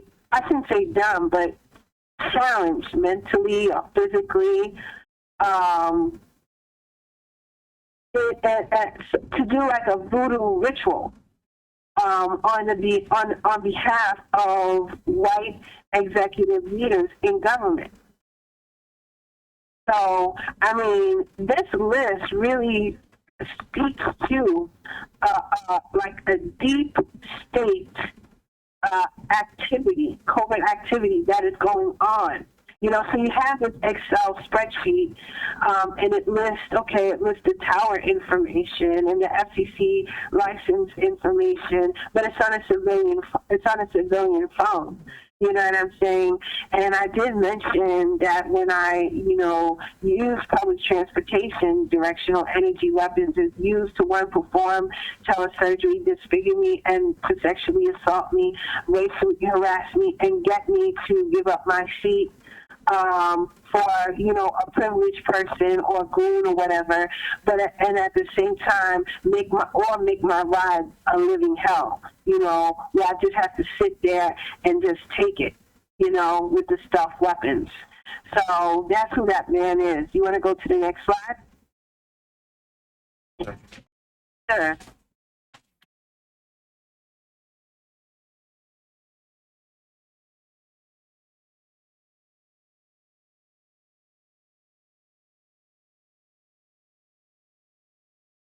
This one doesn't have a title either. So I'm just going to read off what I see in yellow. Hollis Avenue, New York, New York City Transit Authority, New York, La Bamba Grocery Store. Well, actually, that's on the city block of my former best friend. My former best friend, who's like fully familiar with my biometrics, lived on that block, lived one block over. So the Excel spreadsheet has a lot of tower information on the same city block where my biometrics witnesses lived, who they're paid off to be quiet. They receive some type of kickback. They won't discuss this issue. They haven't contacted me, so it's kind of interesting. But also, you know, the FCC, the tower itself is at a, you know, some of these are mom and pop places or local supermarkets, or local taxi stations, and, you know, that's part of community snitching. That's part of FBI, see something, hear something. That's what that speaks to, and keeping watch over my witnesses.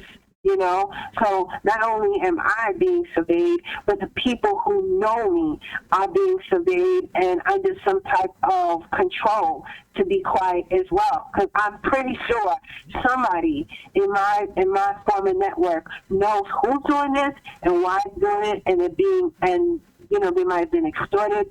Maybe surveillance was performed on them, and you know, they're extorting them with some type of information. Because if the public doesn't know, that's what is a big problem with leaking information. And with, you know, the NSA, they have all this information, all this privileged information on, you know, intermarital affairs, homosexual affairs, and they will use that to blackmail a person into complete silence. So, you know, the tower being on the same block as some of my former best friends, but the tower is located at the supermarket. It speaks to surveillance and community watch and possibly extortion, because I can't get them to help. They're the ones who will say Jahme's hair is like weave, it never changes, you know, it's thick and long and it grows fast. They'll say, they're the ones who tell you I have teeth that look like I have braces. They're the one who will tell you I have super long nails. They're the one who will tell you, some of them will say I look half Chinese. They're the one who will tell you I have a big butt, long, you know, big thighs. You know, they're the one who will tell you these things. You know what I'm saying? But they're brought up or extorted, and you don't hear from them in silence, and that's why this crime continues. And these things, these thresholds are in place: surveillance towers, community watch, and possibly extortion. I think this is an appropriate time to piggyback off of what you said a little while ago, in regards to how these people try to coerce you in a certain way to do certain things before they like, for example, let me just go right into the example with Dr. Martin Luther King. May he rest in peace. He was sent a letter by the FBI saying that he knows what he needs to do. If he doesn't do it, he's going to be taken out by assassination. So basically, they were threatening him that they were going to expose his extramarital affair that he was having, or affairs, plural, against his wife, to show her that he was unfaithful and that what he has is a certain time frame to commit suicide. This is the FBI sending him these threats. Now, they didn't come out and straight up signed it FBI, but you know it was them that was sending, you know, this message to him to try to get him to kill himself. And if he didn't kill himself, that they would take him out. And what ended up happening? What ended up happening to Dr. Martin Luther King, y'all? He was assassinated. Exactly. Now, if y'all think that that's far-fetched, or I'm reaching, or I'm delusional, look it up for yourself. There are documents behind this. There are videos showing proof that he was sent these disgusting letters to get him to try to kill himself. They were basically saying, look, Martin, you know, we know what you're about. We know what you're trying to do. Check this out. If you got these two choices, right? Basically, if you don't kill yourself, we're going to, first and foremost, we're going to expose your extramarital affairs to your wife, let her know that you've been unfaithful, and then break down your home that way. And then, if you don't follow up with what we want you to do by a certain time frame, which is kill yourself, suicide, right? We're going to assassinate you. Okay. So we're going to give you the option. So basically, what they did was they set the precedence of what they used to do back in the days. They offer you whether you want to get killed by an army of people by gunshots, or if you wanted to get hung. You chose the way you wanted to die, type of shit. By the way, speaking of that, look this up. In South Carolina, they brought that back. 2021. They brought back the option of people who, the whole thing about shooting the, with the 3-shot lethal injection. They consider that inhumane. This is what they're saying now. They're saying that the 3-shot deal, right, which is potassium chloride, I believe, sodium chloride, and I forgot the third one, is an inhumane way to kill a human being, right? This is what they're stating. So they decided to bring back the getting shot as a choice by a small little group of army men or whatever, right? Pretty much assassinated by gunfire or hung in front of people. So they're going to bring back the old days. Who does that? Who does that that's not involved with the white supremacists? Who does that that's not involved in some way with the Ku Klux Klan, which is basically the same people? Who does that that's not involved with the neo-Nazis? You know what I'm saying? And if you look at what happened here in this country with Hitler and the Nazis, let me tell you something. They didn't lose. They didn't get taken out all the way either. A lot of them are alive and well. And they came here given jobs, working for the government like NASA, all right? And they changed their names and their identities with plastic surgery and shit like that. If you think this government isn't involved in doing shit like that, think again. We'll go on to the next slide. If you got anything you want to say, Jahme? No, I had my flyers made, and I used the company to get that made. And I just got an email that I had a rude and unprofessional, distasteful interaction with someone at Fiverr, and I'm like, what? I mean, this is a vendor that I'm using. I'm like, I didn't, what are you talking about? Like, I'm like, I certainly am always professional when talking to these people. So I was like, they will try to frame you when you are exposing the police. You know what I'm saying? If you expose them, they will, try to blackmail you. That's what, I mean, I just wanted to say that. Excuse me. I'm done.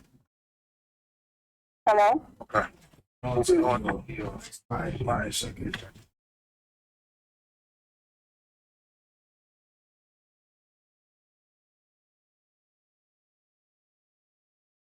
Okay, so here we have slide that shows the IP location.net.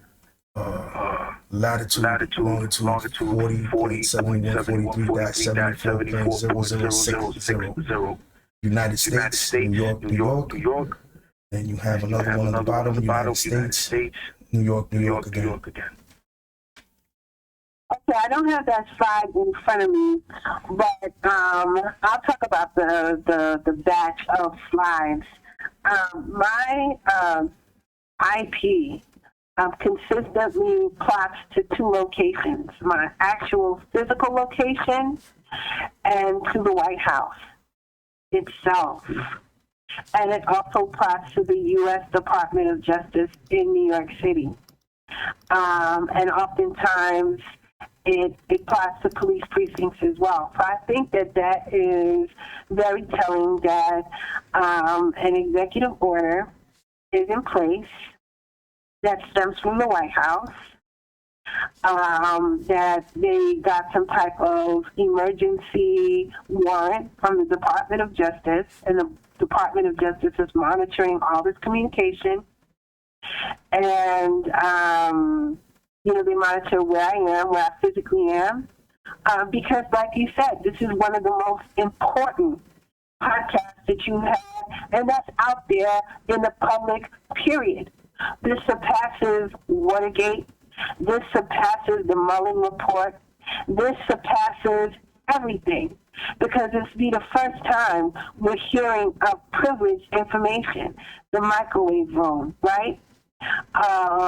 Where we're in the same document, there's information about powerful lobby groups, right, who are lobbying elected officials. Elected officials are not responding to this issue because lobby groups are paying them to be quiet and are putting them in office to not deal with this issue. The Department of Defense is deployed to use stealth weapons to conceal all of this. So I'd be the only person, I think, in America, in the United States, that's in this position that has this information. And so, like you said, it's a powder keg. And this situation has to be handled delicately. You know what I'm saying? And, you know, it's listing people's names, offices, phone numbers, email addresses, agencies, you know, and it says the microwave room. So, you know, and they are the ones who are committing the crime, but using an authority to gain immunity from the crime that they're committing. Ain't that a bitch? Yeah. These motherfuckers, yo. Anyway, moving on to the next slide.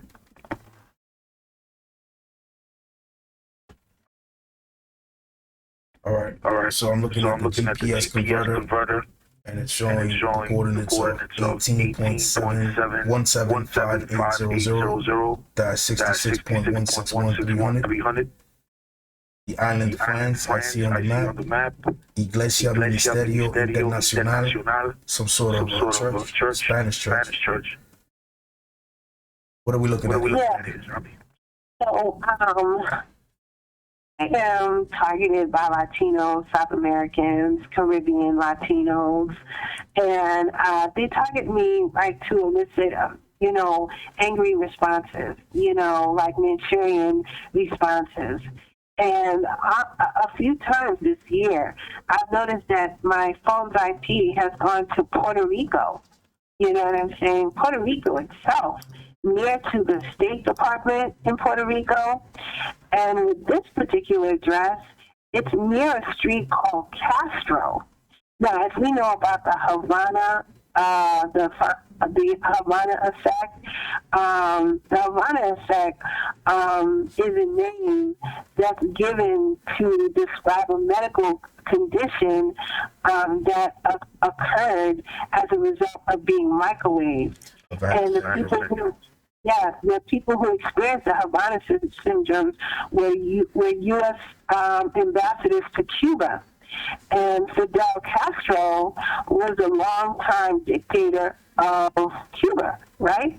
And so what it shows is that, you know, I guess the Commonwealth of Puerto Rico is involved in targeting me and harming me, you know, on behalf of the United States. You know, some of this is offshored. You know, outsourcing. It's outsourced, you know, so that oversight, the IG could be restricted due to geographical restrictions, you know, and therefore allowing me to continuously be subjected to this. Right. Move it on to the next slide.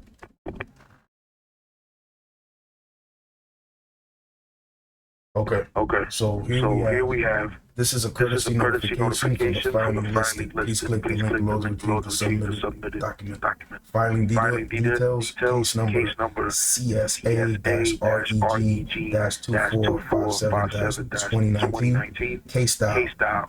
Your name versus Montgomery County Police Department. Okay, so This is pertaining to a public request case that was dismissed in the Montgomery County Circuit Court against Montgomery County Police, based in Maryland, and I have appealed it to the Special Appeals Court. I've been doing most of the work by myself until recently. I retained a paralegal who's well connected and very skillful. She's a cybersecurity professional. She has military attorneys within her family. Her brother's a military attorney, and she's won several cases against the police. She's actually won a settlement, and she took my case to file it for me. As soon as she filed it, which is a private case, right? I'm not putting it on social media. And I recently just opened my social media because of what happened right here. She was contacted by a white supremacist in law enforcement, or claiming to be in law enforcement, called Officer Nigger Hater. She was referred to consistently as a nigger, and having a company operated by, niggers. We're talking about, and so afterwards, she would be harassed on social media. Her digital devices would be impacted, will malfunction. Her business became impacted, and as a result, she had to stop representing me as my paralegal. And because I need legal help, to fight a case of this magnitude, I've been forced, after so many years of really just being quiet and being politically chilled, through remote body modification, through a form of, blackballing, to go onto social media, because I just can't get help. And she represents like the fifth African-American professional with credible background that have had to withdraw from helping me because they have never, they can't function. It's so disruptive. The harassment and the malicious interference is so disruptive, their business will just crumble. And she said that she's never seen this much surveillance pertaining to me in all her years of doing business. And I think you encountered the same thing with this podcast, wouldn't you say? Absolutely. No question about it. Yeah, but she was reached by, a white supremacist in the judicial system, and I think that's really critical. Definitely is. I'm putting right now the slide where pretty much stated, good morning. I wanted to reach out and express my thoughts towards the situation. I have thought about this for weeks, and I have to decline working with you. After the harassing messages on my site, I have experienced issues with my computer, phones, and random people trying to connect on social media. I have discovered a cloning software, and I had to get another computer and phone. This is more than I can handle at this point. I can't afford to keep replacing my things or deal with the harassment. I do wish you good luck and peace on your journey. Wow. Yeah. And I've received letters like that before. I had a cybersecurity professional. He said he felt unsafe and he had to back out. A law firm, a black law firm, was going to take my case, and then the major client died. Then they backed out, and they said, looking at my situation, they didn't want to go through the same thing as well. I hired forensics cybersecurity specialists. They gave me a bill, and I pretty much haven't heard from them since. They have been ordered to stay away. You know what I'm saying? So what can we say? This is serious. Serious as cancer. Next slide. Yeah. Okay. So here we have a good one. This is like wow. You have pretty much geolocation showing Federal Bureau of Investigation, 57 South Main Street, and Montgomery County Juvenile Court, Montgomery County Public Parking Garage, Montgomery County Board of Elections, Montgomery County Coroner Office, and the Dayton Municipal Court Civil. Right. So then in 2017, I decided to take my volunteer organization, Targeted Individual Awareness Campaign, on a protest tour from New York City all the way to Virginia.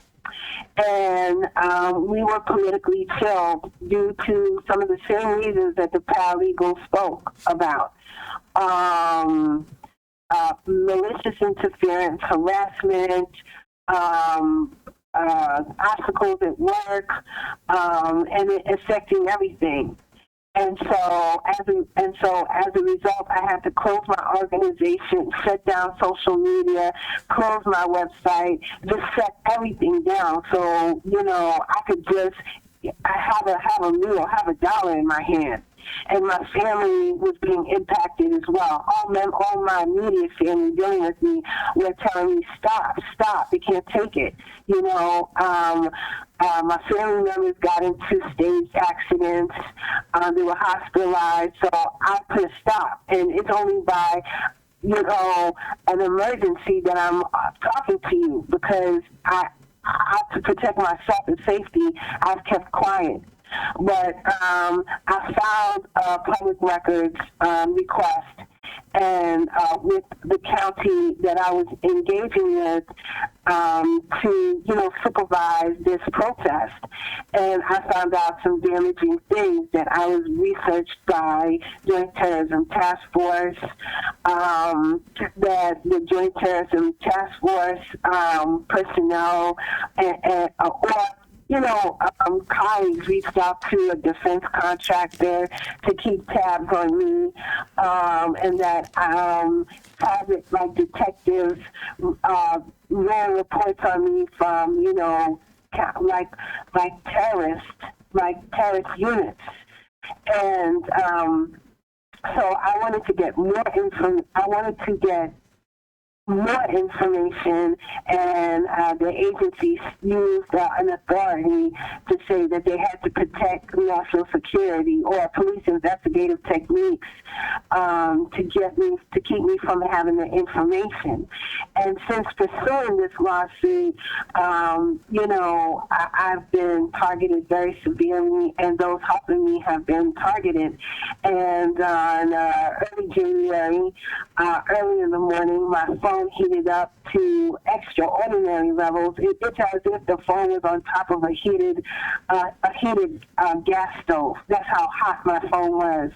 So I had to quickly check the IP address, and it was plotted all the way to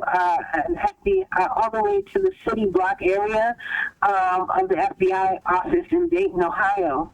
And when you look on the map, it's near to Montgomery County Court, the Civil Court, Montgomery Juvenile Court, Montgomery Coroner's Office in Dayton, Ohio. But the thing is, Montgomery, the name of that municipal agency in Dayton, Ohio, it has the same name of the municipal agency in Montgomery, Maryland, right? Who's my defendant. And so what it shows is that, again, it's outsourcing, taking something from one region and sending it out to another region to bypass investigation and inspection. You know what I'm saying? And therefore, keeping the whole lie going. That the police are, they're just a few bad apples, when it's really a lot of officers that are involved. And again, I'd be probably the only one in America that has all this information. You know what I'm saying? I possibly may be the only one in the world that has all this information, because not even the Cuban ambassadors have this type of information. If a Cuban ambassador, you know, who is hit with the Havana syndrome, had the microwave, had the details with the microwave report on their phone, they would send it to the department, they would send it to the investigators, and it'd be all over the news. This would be all over 60 Minutes. This would be all over the Intercept. This would be all over BBC. They would make headlines. But, you know, because of who we are, right? You know, we're not, you know, the story might be suppressed. You know what I mean? And there's a lot of framing going on. That might be suppressed, is suppressed. Right, right. The reason being is because obviously they control the media as well. Everything else that follows behind that umbrella. Now, this is something I wanted to add on to what you were saying, because I remember hearing this in the beginning when I was researching this stuff about having your devices hacked and monitored and things of that nature. One of the telltale signs of your phone being hacked is it getting hot all of a sudden. That usually means two things. One, you got mad people attached to your phone, to your device. At one given time, you can have over 15, maybe 10 people that are all attached to your phone. These are your neighborhood, local organized stalkers, neighborhood watch, neighborhood snitches, the snitch networks, confidential informants, working for the police and the FBI, by the way. Drug dealers and shit like that, you know, gang members, just every walk of life of society, every facet of society that you could think of that is local, that is within your local area, and they have access to you because they want them to follow you around whenever you go out, same time exit, same time entry, that sort of thing. So what I wanted to say was that when you get your phone that starts heating up, I've been taught to recognize that as a symptom of it being severely hacked by multiple people at once. That's why it gets so hot. That's one. The other one is, of course, being hit with a microwave frequency, hitting it, causing it to get hot. And that's happened to a few TIs that have documented that on their channel. Not where they're in real time filming as it's getting hot, but they're telling their story as a testimony, you know, and how they've had to get rid of that phone and get a new one because it pretty much rendered it, you know, incapacitated to work and function properly after the fact for so many times that it kept happening. And that's just one aspect of what I wanted to point out with that. I just wanted to clarify that and get that on the record and document for people to research these things a little more. Like Jahme had said earlier, you know, one of the things that is against all of us, and not just empowered / targeted individuals across the world, but everyone on this planet, is the lack of knowledge that they don't seek out.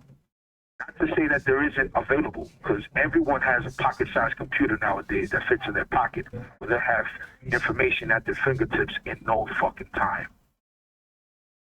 So if people are doubting anything that we're saying, by all means, research it. Don't take our word for it. Don't take anybody's word for it. Look for it yourself. Take the time and research it. A lot of the enemy that we need to really seek out, conquer, first and foremost, we got to start from the ground up, right? Is ignorance. What does ignorance really mean? Knowing, right? So if you don't know something, then you need to find out, to educate yourself, so that way you have what now? Awareness, which is something we're also doing here, raising awareness. Jahme's doing something, if you don't mind me plugging this for you, something called the TI Awareness Campaign. And she has a lot going on with that. She's still doing that along the side of her targeted heavily. She still manages to find the time to do this because she knows it's relevant for this to get out there. Well, to finally stop at some point. If she might not see it happen in her lifetime, at least the generation after that might not have to go through it. And this is where my outlook is at this point. Like I said before, my whole perception of this when I found out about it was revenge, right? I'm at a point now where I'm beyond that, thank God. I'm at a point now where I know that I'm doing this not just for me anymore. It's bigger than me, and I'm not trying to take any validation for myself or my personal story or experience with this, or Jahme's or anyone else that's going through this. It's a lot bigger than us, y'all. This shit right here coincides with the thing that happened back in the 60s, where that white group of, these people were noble as fuck, and my hat's off to them, because what they did was ingenious. During the time where Muhammad Ali was fighting Joe Frazier, because he fought him, if I recall correctly, twice. And I think when he was fighting him the first time, that was like one of the hugest events ever. In Philadelphia, Pennsylvania, one of the FBI, buildings, this white group of people that were, I think, middle class at the time, they were activists, and they all knew each other. And they said, we need to find out what's in that office, because I feel that we can find stuff to expose whatever's going on, such and such and such. So what they did was they devised a plan during the time when Muhammad Ali was fighting Joe Frazier. Now, everybody and their mother's glued to the television. Their awareness is on that fight. So that's when they struck. They went in there, they got in the building, they learned through a method that they used with one of the women there, that she went in there and she acted like she was a college student, asking how she could be recruited for the FBI. When she went in there, she learned what room was what room, what's to the left, what's across the hall, and what's an office there, that sort of thing. So she learned the layout. And they struck during that fight, like I was saying. When they got in that office, they discovered what? The COINTELPRO papers. They did with that was they sent that out to the media at that time, which to me seems a little bit odd that the media actually helped them. Because we already know how the media is controlled like a motherfucker. So, I guess things happen, and maybe there happened to be a genuine source of, media at that time, like journalism for real. And they let it go through. It's possible. I'm not going to negate that. Is it highly possible that it was allowed to happen? Yeah. I'm sure it could have happened that way. But I tend to believe that the way that got let out wasn't the way it was supposed to be let out. And they just outsmarted them and did something that they needed to do at the time to get the truth out. Saying all that to say this, they had their time in history to make history, right? And change the course of a direction that was considered, and to this day, considered foul, considered trifling, considered manipulative, underhanded, twisted, racist, right? But they did it in a way where they got the information out. And where now, right? This is no different. The only difference, obviously, to me is that we go through some serious shit throughout a lifetime. A series of trauma, physical, mental, emotional, a whole bunch of stuff, man. Financial, social, everything, right? However, the thing still remains that we have a job and a mission to complete, too. And we steadfast in that path. I'm not deviating from my plan. I already said what I was going to do. I'm going to stick to this to the day I die. I'm going to continue doing what I do until either this is exposed or I die trying. Well, I wanted to clarify. First of all, I wanted to say thank you for your commitment you know what I'm saying, to exposing this and raising awareness. And with your background, we need a strong person, you know, with your type of background to do this, because some people become so weak from, you know, constant energy weapons attacks, you know what I'm saying, that they can't expose anything. They can just exist, merely just try to, you know, survive. That's number one. So I wanted to thank you for helping me, you know, bring this to the fore. And hopefully we get some, you know, positive results from this. But I wanted to also clarify, I'm no longer doing the targeted individual awareness campaign simply because I've been attacked so much. So I've had to scale back. I'm just coming out right now because I've been forced to come out. You know, no other option but to come out. So that's why, you know, that's why I'm out. My paralegal, you know, she said it best. You know, I can no longer handle this. I have to refrain from helping you. And I have no help. So, you know, now I have to put it in the hands of the public and hopefully something good will come out of it. Absolutely. I mean, I'm with you to the very end. I'm riding with you. Very end with this. You know what I'm saying? Every STI that's genuine, that has something that they're going through, understand that, you know, you're not alone. You're obviously, you know, accompanied by many other people. So we are the voice of the voiceless. You know what I'm saying? There's people like Jahme said that, and I don't blame them. I ain't mad at them. Because it's not their fault. First and foremost, it's not their fault. This wasn't something they asked for. This was something that was bestowed upon them against their consent, like all of us, right? Some people, you know, could be genetics, it could be spiritual, it could be a combination of both, it could be more than that, you know. I don't know. All I know is that I thank God, I thank my mom, my father, may he rest in peace, for instilling such principles, code of ethics, morale, strength.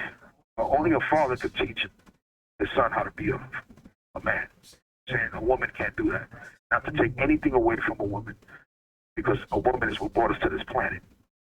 We got birthed by women, so that goes to say utmost respect for women first. Obviously, what I'm saying is a woman cannot, I repeat, cannot raise a boy to be a man. She can raise him, she could take care of him, she could provide for him, but she can't teach that boy how to be a man. Just like a man can't teach a girl how to be a woman. So that's supposed to say, you know, without saying.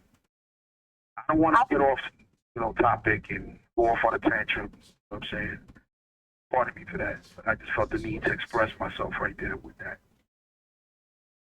I like to go back and tell you that I appreciate you for what you've done, because, Jahme, you've been around for a long time in the YouTube community. We connected briefly on a call that Renata had, something with Committee 16. You already know. It was a brief encounter, but it was a pleasant encounter. And so I learned as I was listening, and I remember seeing your videos and how some of the stuff like just broke my heart to see and hear. You know, the one that you were on the call with the people from, I think it was FCHS. I'm assuming that people crying and stuff like that. I was like, damn, B, what the hell are they doing to her, man? What are they fucking doing to her? That she's like suffering like that. That she's like, you know, just doesn't know what to do. And you know, it's stuff like that. That's why people sometimes, yo, RT, why are you so angry? You're so angry, you know? That's why. That's part of it. Let me just say that's partially why. You know how much shit I've absorbed watching people suffer and going through, including my own experiences. You, if you don't got a conscience or a heart, because a lot of us, a lot of TIs, I believe most, if not all, are empaths. We're empaths. Another reason why they hate us. We have compassion. We have understanding. We enjoy helping people. Psychopaths and sociopaths and narcissists, they don't believe that that's a good trait. They believe it's a weakness. That's why a psychopath will study an empath to act and mimic what an empath does to show in front of people in public that they're empathic, quote unquote, too. But it's bullshit. And I will say that, we had a raid in the White House, January the 6th. Okay? And there was a woman, right, who stole Nancy Pelosi's laptop. And she was with a white supremacist group, a real white supremacist group. There's a video of her, like some sinister video of her with a mask on, doing some weird ass dance, right? And she's one of the leaders who led people to steal Nancy Pelosi's laptop. And some of the technologies, right, that are, being used to hack our DNA and to give it to people who aspire to be public figures. There's a lot of military, there's a lot of law enforcement, and there's a lot of telecommunications on this, on these records that were on my phone, right? And sorry. And these are staffed a lot of times by white people, white Europeans, Russians, white KKKs and law enforcement, right? And we had a lot of law enforcement in the raid that occurred at the White House. And on my Excel spreadsheet, there's information on one of the most powerful lobby groups in the country, and they're the ones who write policy for policymakers, for legislators, right? And so, like, when they steal our DNA, they're going to give it to white people who want it. You know what I'm saying? Part of the thing that the KKK is known for is burning crosses, lynching black professionals. And one of the first things I said is when I appeared at the Help Me Howard taping, my eyes and the top part of my face was just burnt. I mean, things didn't fall off, but it was just burnt. I recovered from that, but I couldn't open up my eyes. So I'm a black professional, one of the prettiest persons on the taping, and that taping has been altered, but the prettiest person in the taping, and then the next day I get burnt. That's a telltale sign of the KKK. And so my thinking is that when Trump left, these white supremacists, they wanted that DNA information that Nancy Pelosi must have pertaining to all the TIs so that they can sell it in the black market and enhance their features so that when they appear on TV, they look good. Because if you see the lady who stole the laptop from that, or guided people to steal the laptop, damn it, she looks like the Wicked Witch of the West. Wow. And she also looks like Nancy Pelosi's daughter. So, was it really a thing that the White House didn't know? Or this was like an exchange? Because you mentioned the prevention of a black messiah, and that, the white people, they broke into this FBI site office in Pennsylvania, and they came across this document. Let me just tell you this.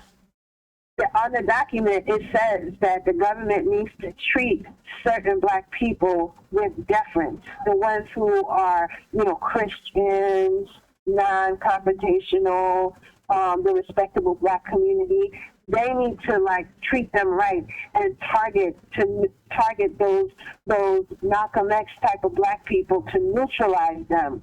You know what I'm saying? And when they target me, the first thing they did was go after my mind. And on my interview, the one that you saw me crying, I said I felt like I was disoriented, dyslexic. They went after my mind to jam it up so that I don't act in a way that's historic to my behavior. You know what I'm saying, or to what I'm known for, public communication.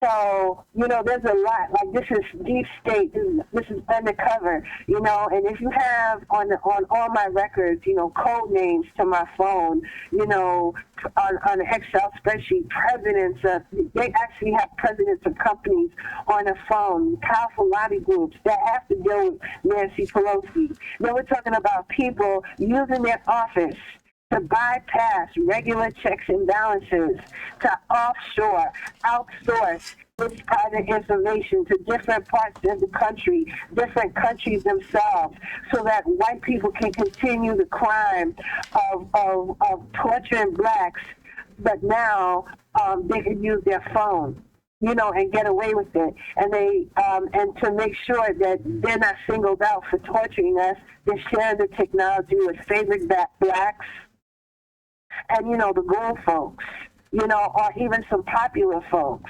And the last point I want to make, you know, with regards to using invisible weaponry and defense technology to target, torture, and discredit targeted individuals, is that think about, you know, sex abuse, you know, and child abuse in an institution. A lot of times it happens with the most popular teacher, the popular coach. And you can never associate torture with the coach or the popular teacher. But that's the cover. Do everything to kind of hide the serious crime that's happening. Look at Sandusky. You know, there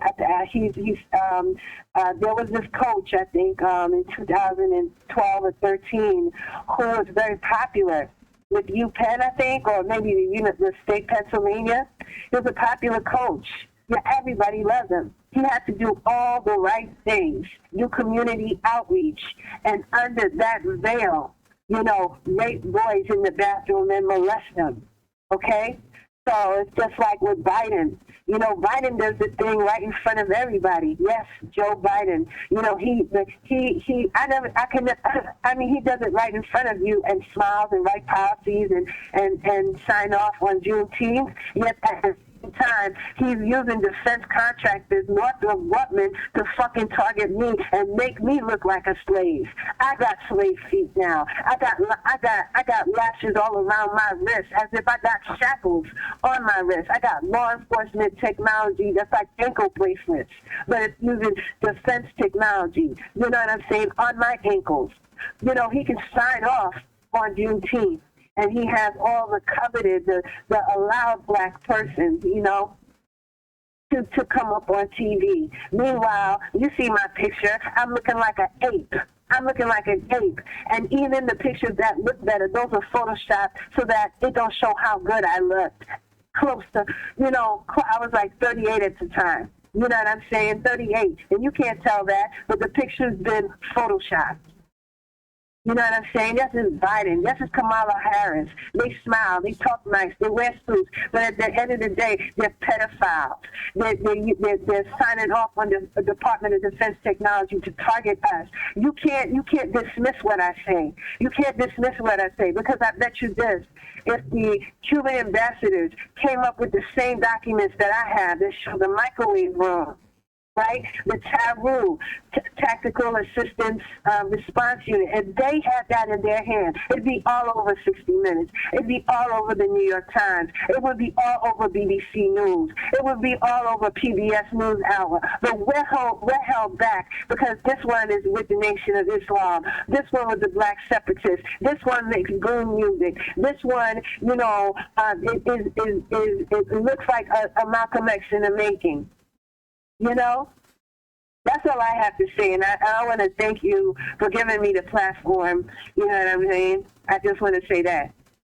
Absolutely. You got it, sister. Appreciate you. I'm sure that my viewers will definitely appreciate what you have to say and show and prove what's connected to this targeting stuff. You got receipts, man. Listen, this is what it is. People always talking about, yo, I don't want to hear about all this, that, and that. One facts. Here's the facts. Got receipts. Moving on and I want to say, I want to say one more thing. I made these flyers with a vendor, you know, and I was, you know, instant messaging the vendor, and I was totally professional. You know, I asked for revisions. You know, this is a thing you can do when you buy graphic design products from this company, and I gave a high rating and I tipped. And I get this email saying I was totally inappropriate, totally rude and inappropriate. And it's like maybe a hacker got on there because they know I'm about to have this conversation, because they know I have receipts, and they want to discredit me. You know what I'm saying? But the NYPD and Northrop Grumman and all these other companies in the unified court system, they're all on my phone. They're all on my laptop. You know, my IP is going to the White House and to an area full of Russians. This is beyond Mueller report. Give me a break. You know what I'm saying? The white world is not ready for the impact of an educated black world, or what they call it, black and brown world. You know what I'm saying? We can read now without being whipped. We can count, and we can tell time. We can work. We can make money. We can have a bank account. And what comes with education is benefit. You know, you learn what to do to keep healthy. Vitamins to take, exercise, proper rest. You know, meditation, and then you know you benefit from your body. But also we also can take advantage of our DNA.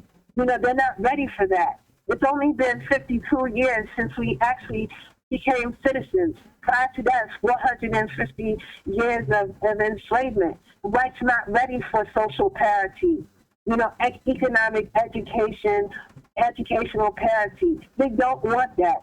They really don't want that. So they're deploying any and everything to discredit us by any means necessary. It's the same language. It's the same situation, but with new methods. No doubt. I just want to say this real quick, Jahme, in regards to what you had mentioned about yourself as you were describing, you know, the pictures of before and after, and you called yourself looking like a ape and stuff like that. I understand why you said that, but understand this, sister, you're still beautiful. You're a beautiful woman. And you are definitely a queen. Always remember that. Always. And I know you are. You're a strong woman. You got confidence. I hear it.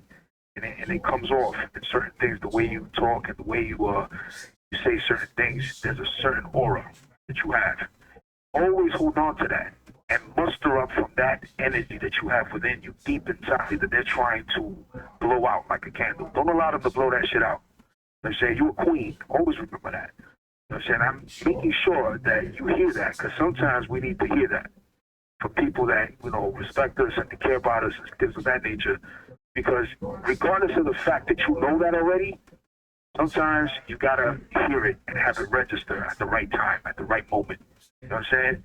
And I just wanted to make sure you understand that. It's on the record. You know what I'm saying? You could always remember that. That's coming from my heart. That's not something I'm just saying for the sake of saying. Always remember that. That's what they did, why they did what they did to you. Because they're envious of you. You know what I mean? And you know that shit already. You know? But just don't ever forget who you are. And I know you're not going to. I'm just saying, you are beautiful too. And you're a queen. Always remember that. We're going to move on to the next slide. This one here is one that, give me a second.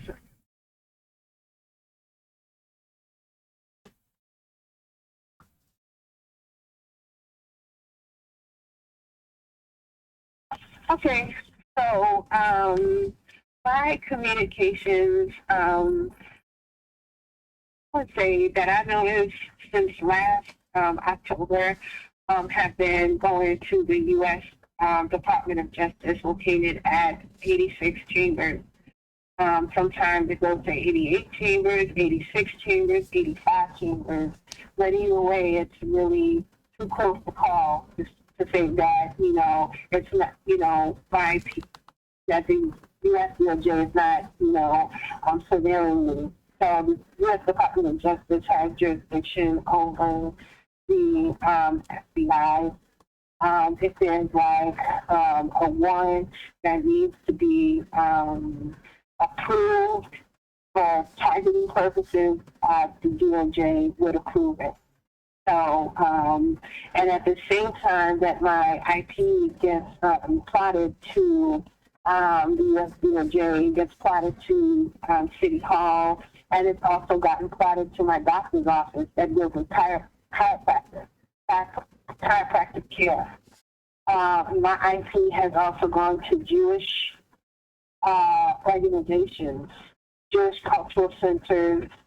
It's gone to Israeli Airlines.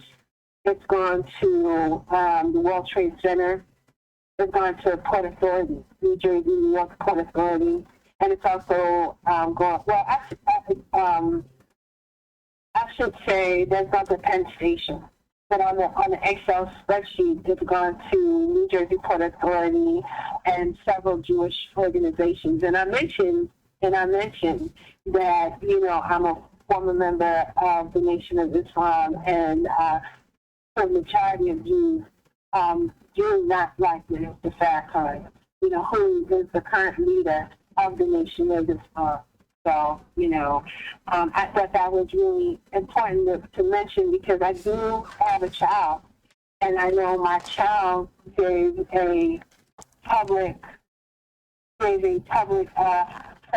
presentation, and as she gave a presentation, a Jewish person stood on a balcony, pointed a device at my child, and within the audience, there are a bunch of operatives really grilling my child, giving a public presentation, you know. And when I saw the Jewish person pointing a device at my daughter from a balcony, you know, they did it at a public space, and it reminded me of Martin Luther King's assassination in Memphis, Tennessee. You know, so this is like a new way to, you know, assassinate, you know, the rise of the Black Messiah and their children. And I, you know, it's a case of 1 + 1 = 2. You know, it's all logical, you know, and it all follows, you know, guidelines, you know, set forth by the military with regards to targeting enemies of the state, SARS, suspicious activity, listed persons.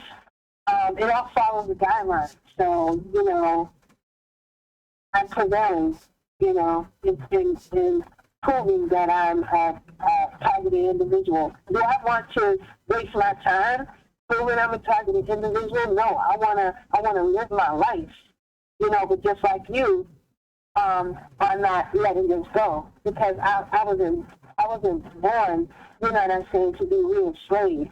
You know, and that's why on one of the flyers I put a picture of the shackles, and I put a picture of Frederick Douglass, you know. Absolutely, I just put that on now. I just want to say something about the Jewish thing, about the Jewish people that were targeting your daughter while you were up on there. That's crazy, man. Because the ironic thing about that, I was gonna come out and say, when you were talking about it's a new way of assassinating people, when you were reminded about Martin Luther King and how he was assassinated and shit while you were up there doing what you do, and watching how the Jewish person was pointing the phone, almost like an assassination attempt. They called this the new Holocaust. And what I meant by the irony of it is that their Jewish Holocaust and whatnot is supposed to be something so, you know, like powerful and traumatic to them and everything else. But then look at what they're participating in. And someone mentioned this, you know, within the community and named it like the new Holocaust. The new concentration camps are going to be in our homes. We're not going to be able to leave because of the way they target us, and they're going to keep us inside. And you know, they went with the MK Ultra shit from the labs outside in the field, in the real world setting, and using the real world as their labs, and human experimentation and shit like that. Shit is deep. I believe that, if you don't mind, Jahme, if you don't mind saying why you used that picture in the conversation you and I had off the record, because, you know, you were telling me about Frederick Douglass, which I knew about and stuff like that, but I was explaining to you how the picture I'm used to seeing him in is the older version of him with white hair and white beard and stuff like that. So I wasn't aware of the younger version, and you told me something that made a lot of sense, and I appreciate why you came out and did it in that way. Can you tell the listeners why you chose that picture? Frederick Douglass has been fighting for his freedom ever since, you know, he was a child. You know, I think he was one of the persons who beat his slave master. You know, he didn't beat the slave master when he was 80. He beat the slave master probably when he was 30 or 40.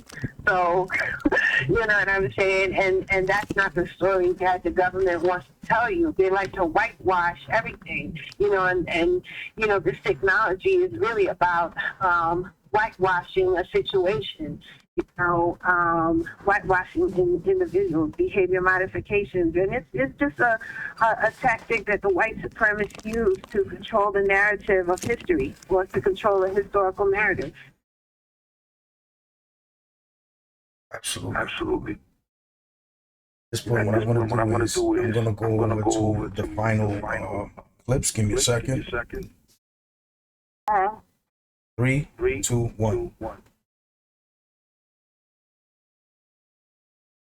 Okay. You guys, John. All right. Well, you know, my paralegal, she reached out to me and she said that she was being harassed and her business was impacted, and she had to purchase new digital devices.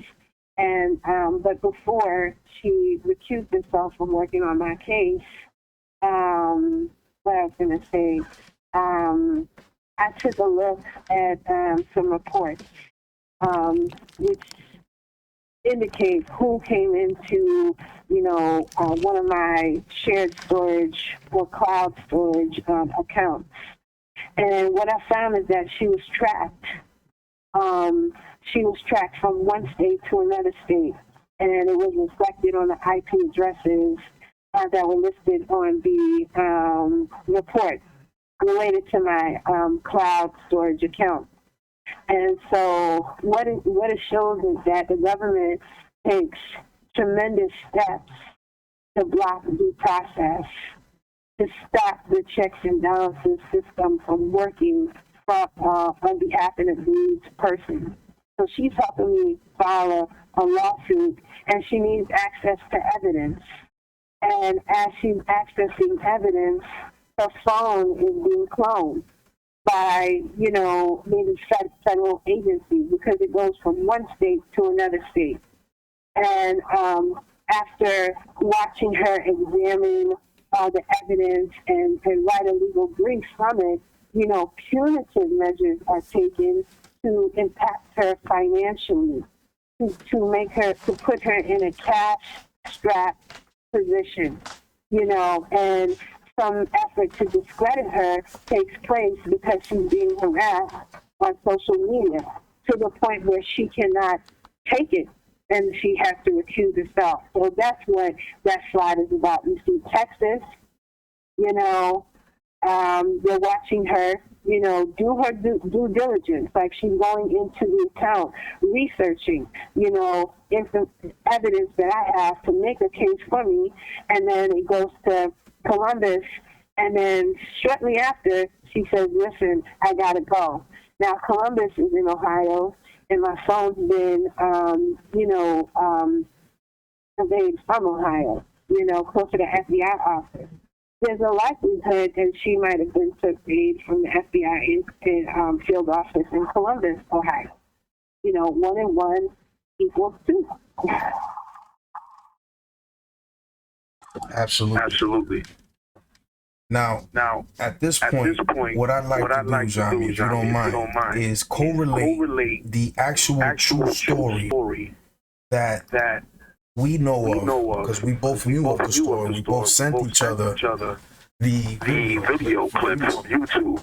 The brother from New York, Spanish brother, Puerto Rican, I believe. 2 brothers, Joe LaSalle and Steven.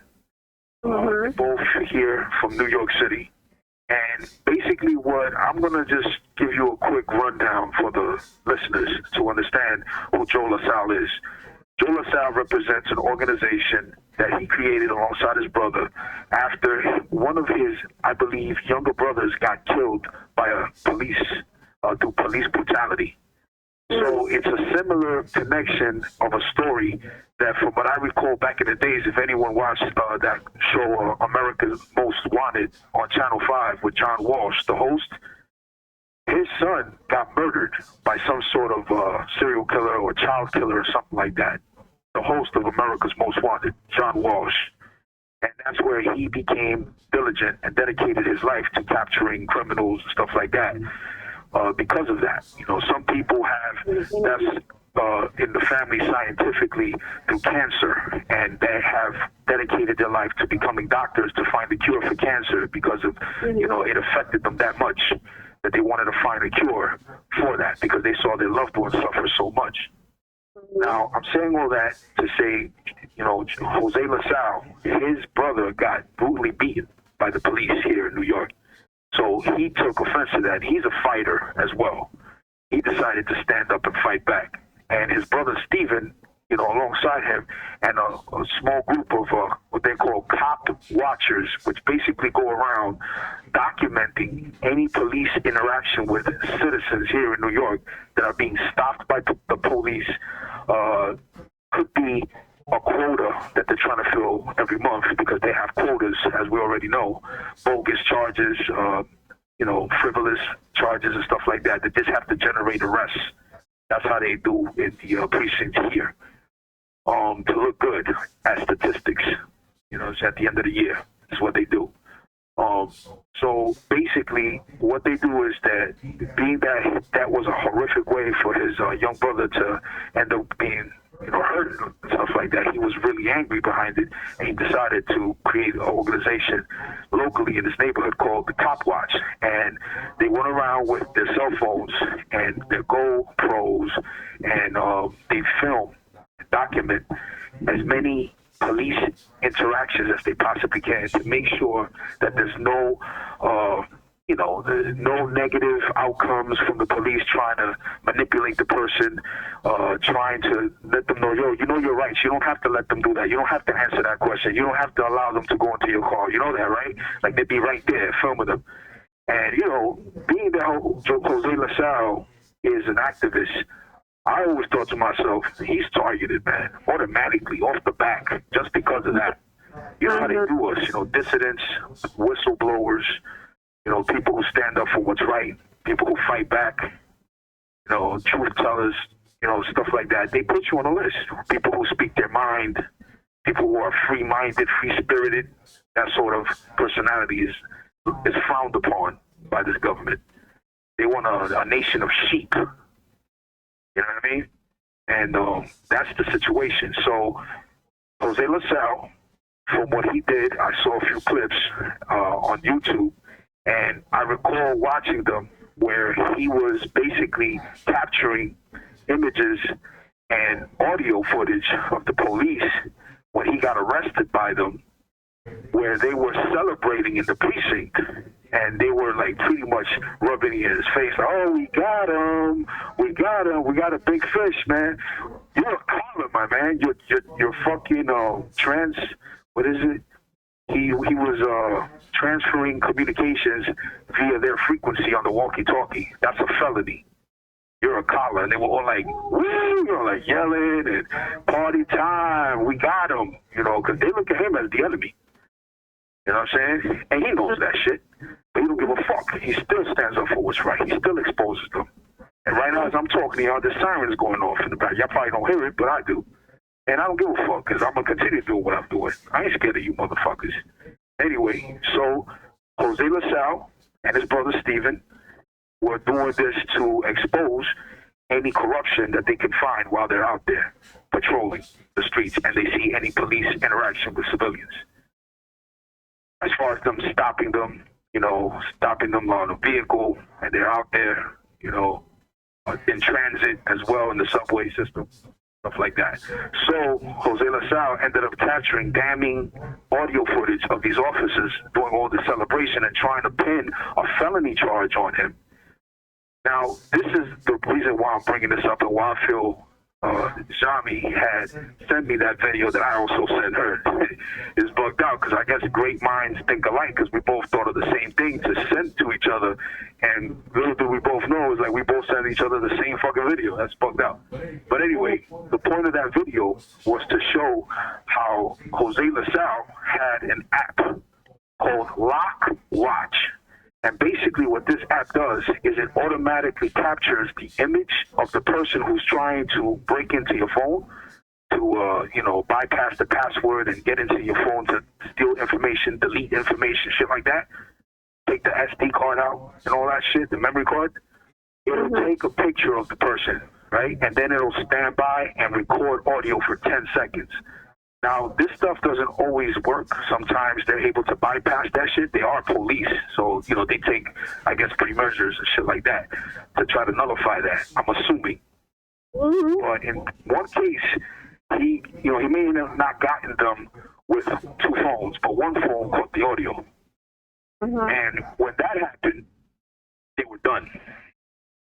And what he did was he went to his lawyers, and his lawyers walked him over to pick up his cameras and his cell phones, and his SD cards wasn't in the damn phones. Yeah, I've seen that. Out to hide the evidence. So what he did was they filmed the whole interaction because the lawsuit was being filed against the city of New York. Did they win? So, say that again? Did they win?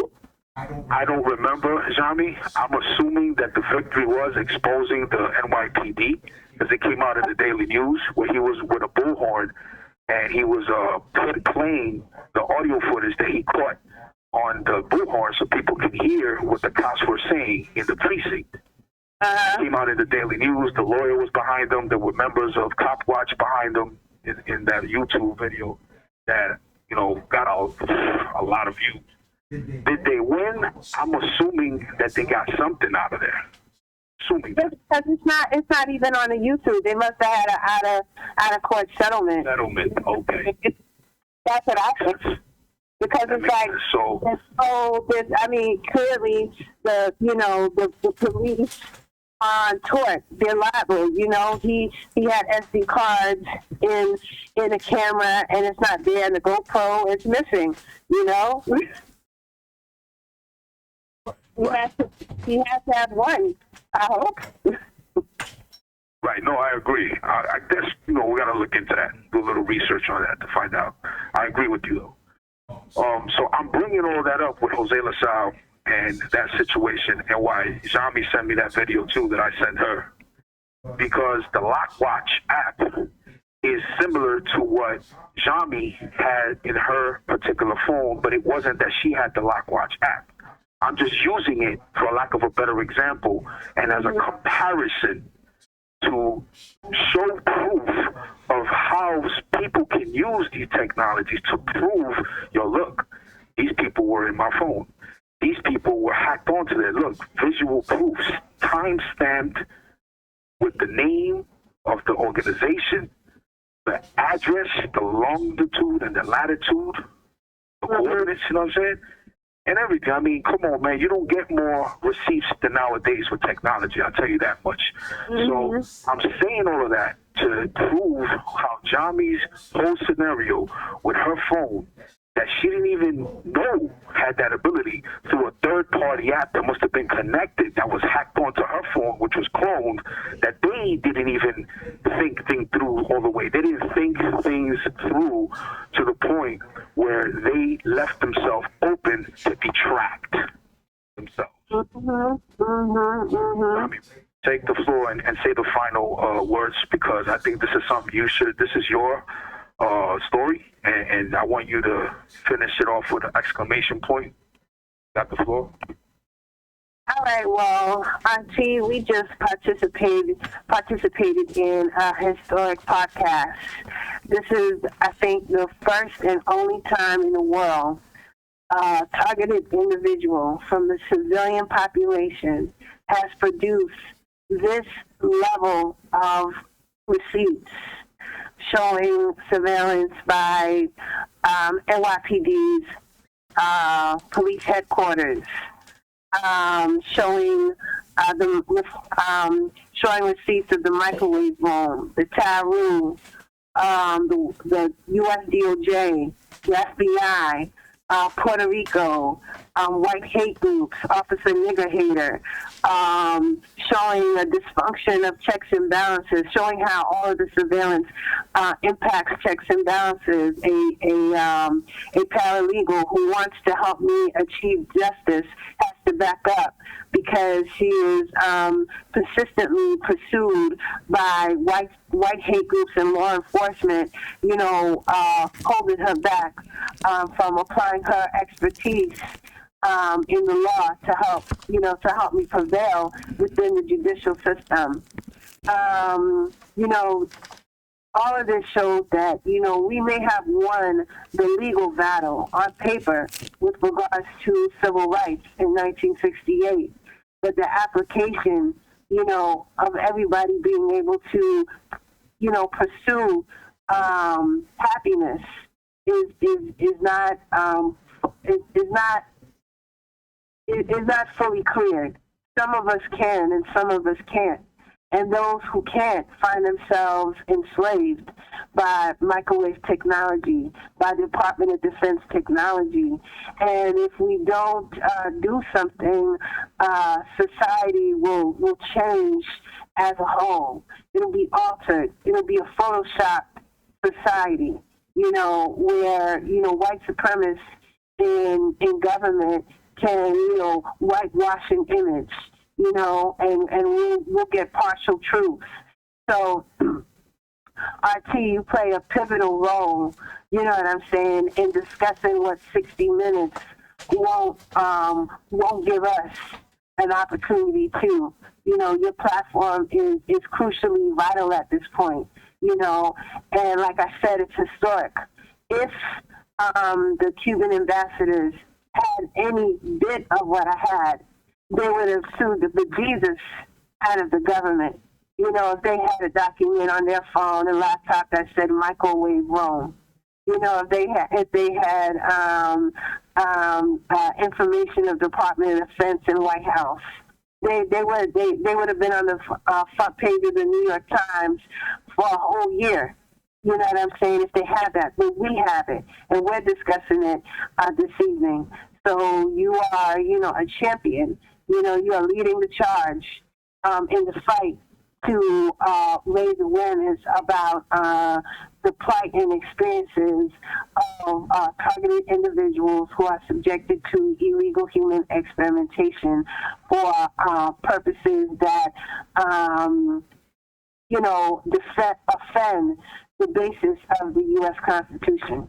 That's it. I appreciate you for that. That came from the heart and soul. I felt it. I appreciate you, Jahme, for your very, very kind and, heart-wrenching words, heartfelt.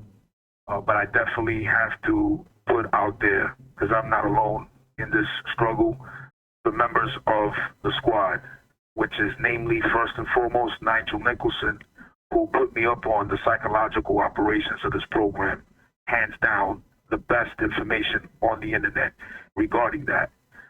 Secondly, I'd like to thank Night of Thunder, which is also a fellow EI/TI brother from the UK in England. He's right now locked down in England. He did something, got caught up with it. These people, they do shit to set us up. And, he's one of those people that ain't having it. And he made a wrong decision. He ended up getting locked up behind it. But I support him as my brother. I know why he did it. He's going through it, and he'll be out hopefully sooner than later. Night of Thunder. And next one is Nappy Head Roots, my brother from another mother in California. I love my brother to death. He's one of the main people who I saw videos of, and, it just shocked me to see how this shit really existed and how he was treated and still is treated to this day out there in Cali. And, it blew my mind. And he gave me the groundwork to work with what it was that I was going through on a tangible level, visibly and audibly. And then I was able to put things together and make sense out of it through his ordeal and his chaos out there.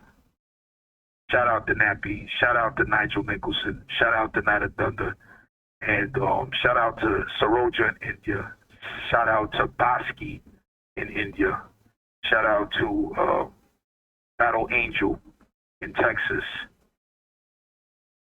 Shout out to, I'm probably missing other TIs, man, but know that I got y'all in my heart, you know what I'm saying? The ones that I deal with, the ones that know me and that have spoken to me, and that we have a rapport, y'all already know, man. Much love. I do this for all of us, man. I do this for all of us, and I'm not going to stop. Like I said, you're going to have to kill me, man. And with that being said, I just like to say thank you, Jahme, for you being a champion and you being out there, putting yourself out there while they're targeting you with this weaponry, with this technology. You know what I'm saying? Still persevere. You still find the courage and the strength to get up the next day and do it again. And the day after that, and the day after that. That is to be commended. You know what I'm saying? And just remember this, because I think you got cut off, and I think they didn't want you to hear this, and this is why they probably cut the call off when they did. What I was saying to you, we got cut off, was when you were saying about what they did to you, that they disfigured your face, that you look like an ape and stuff like that. Sister, you are still beautiful. Always remember that, and I mean that. You know what I'm saying? You are a queen. Always remember that. And I know you are aware of that stuff, and you're a confident woman. You have that in you. But it's always good to hear that again and be reminded of that, because it's true. And I don't want these people to blow that, candle of your heart out, which I know that's not going to happen, because it would have been happened by now. Even with all this technology and all this bullshit that they got, they still can't fuck with us. Ain't that a bitch?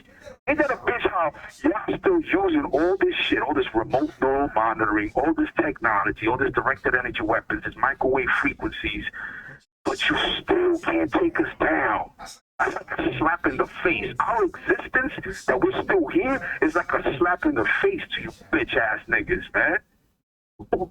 And I'm sorry for getting the way I get, but that's just how I feel, you know what I'm saying?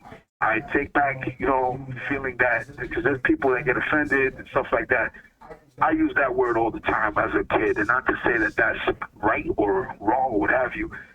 I just did that out of force of habit. So if I offended anybody, I didn't mean it for the term that it meant. That's something that we, growing up in my neighborhood, we use that term. Just like Pac used to use it and stuff like that. But I understand people who say that they get offended or that we shouldn't use that word. They're right. I understand why. I just want to make sure I put that out there, because some people get offended. I didn't mean it in that way. With all that being said, I'd like to close the call. I want to say, the conclusion is, people, please do your research. Please listen to people like Jahme. Please do the justice of at least taking the time, even if you don't really believe it at first and it sounds crazy or whatever. Do research though, because that's where the fate lies, in discovering what's been going on. Some people don't really want to find out what's going on though.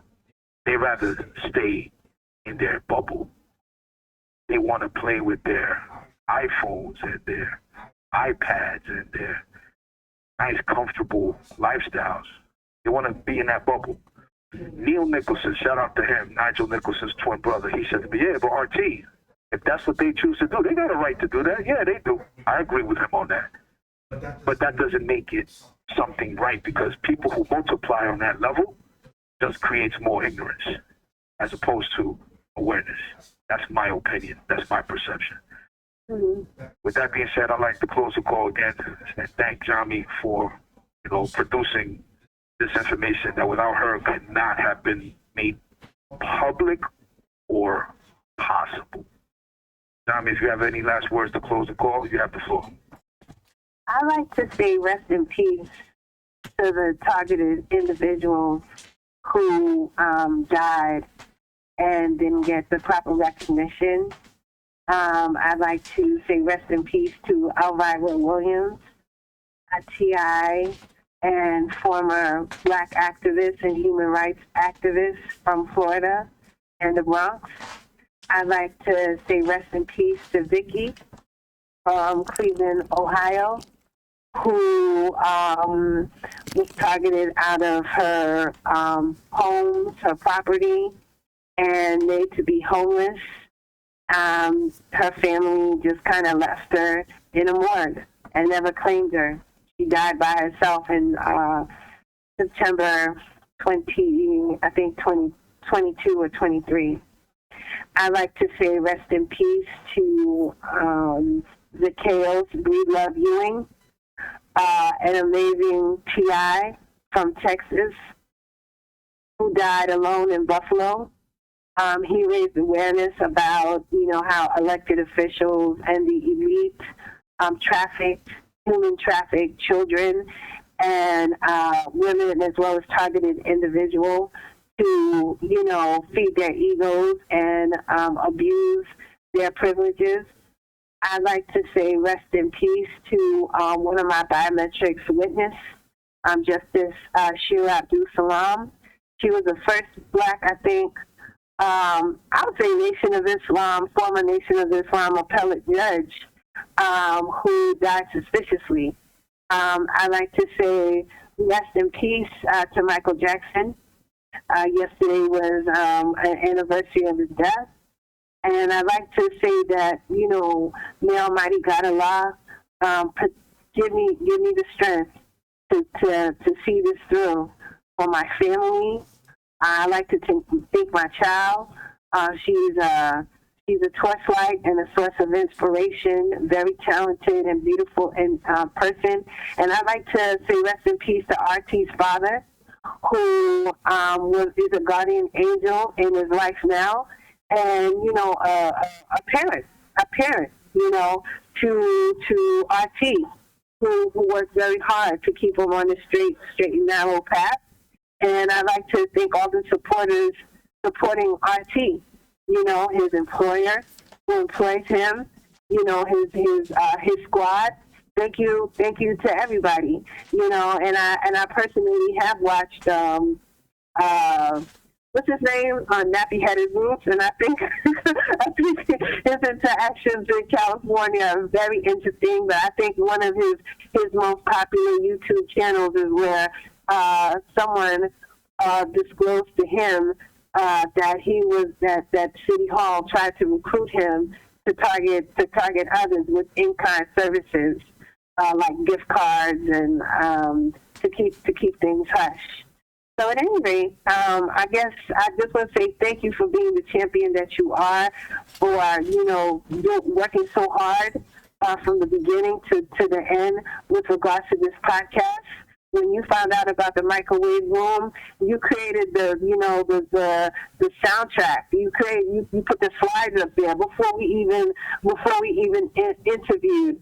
And just thank you for persevering. And with that said, I guess I just say, give it to the hands of God. That's it. Absolutely. Amen to that, sister. God bless you. I know you're Muslim, but I believe in God in my way. That it is what it is. It's coming from the heart. I appreciate you.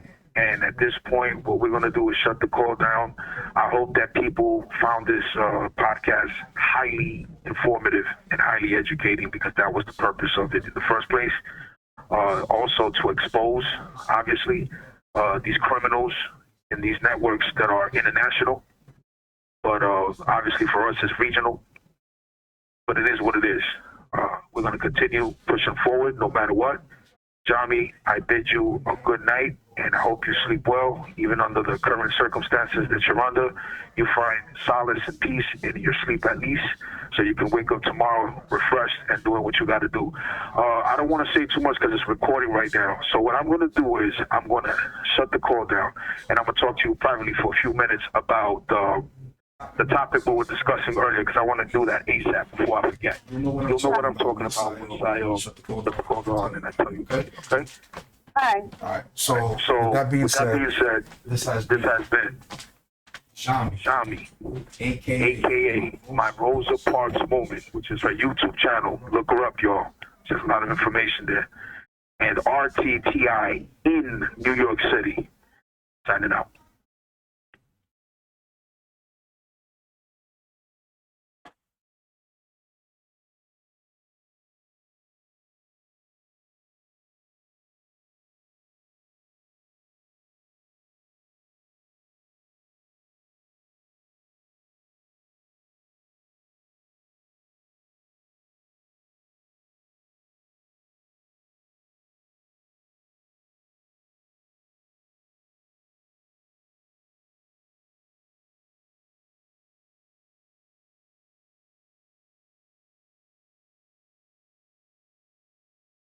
to tell you was we outdid ourselves with this one. This one was a grand slam.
can cheat you blind.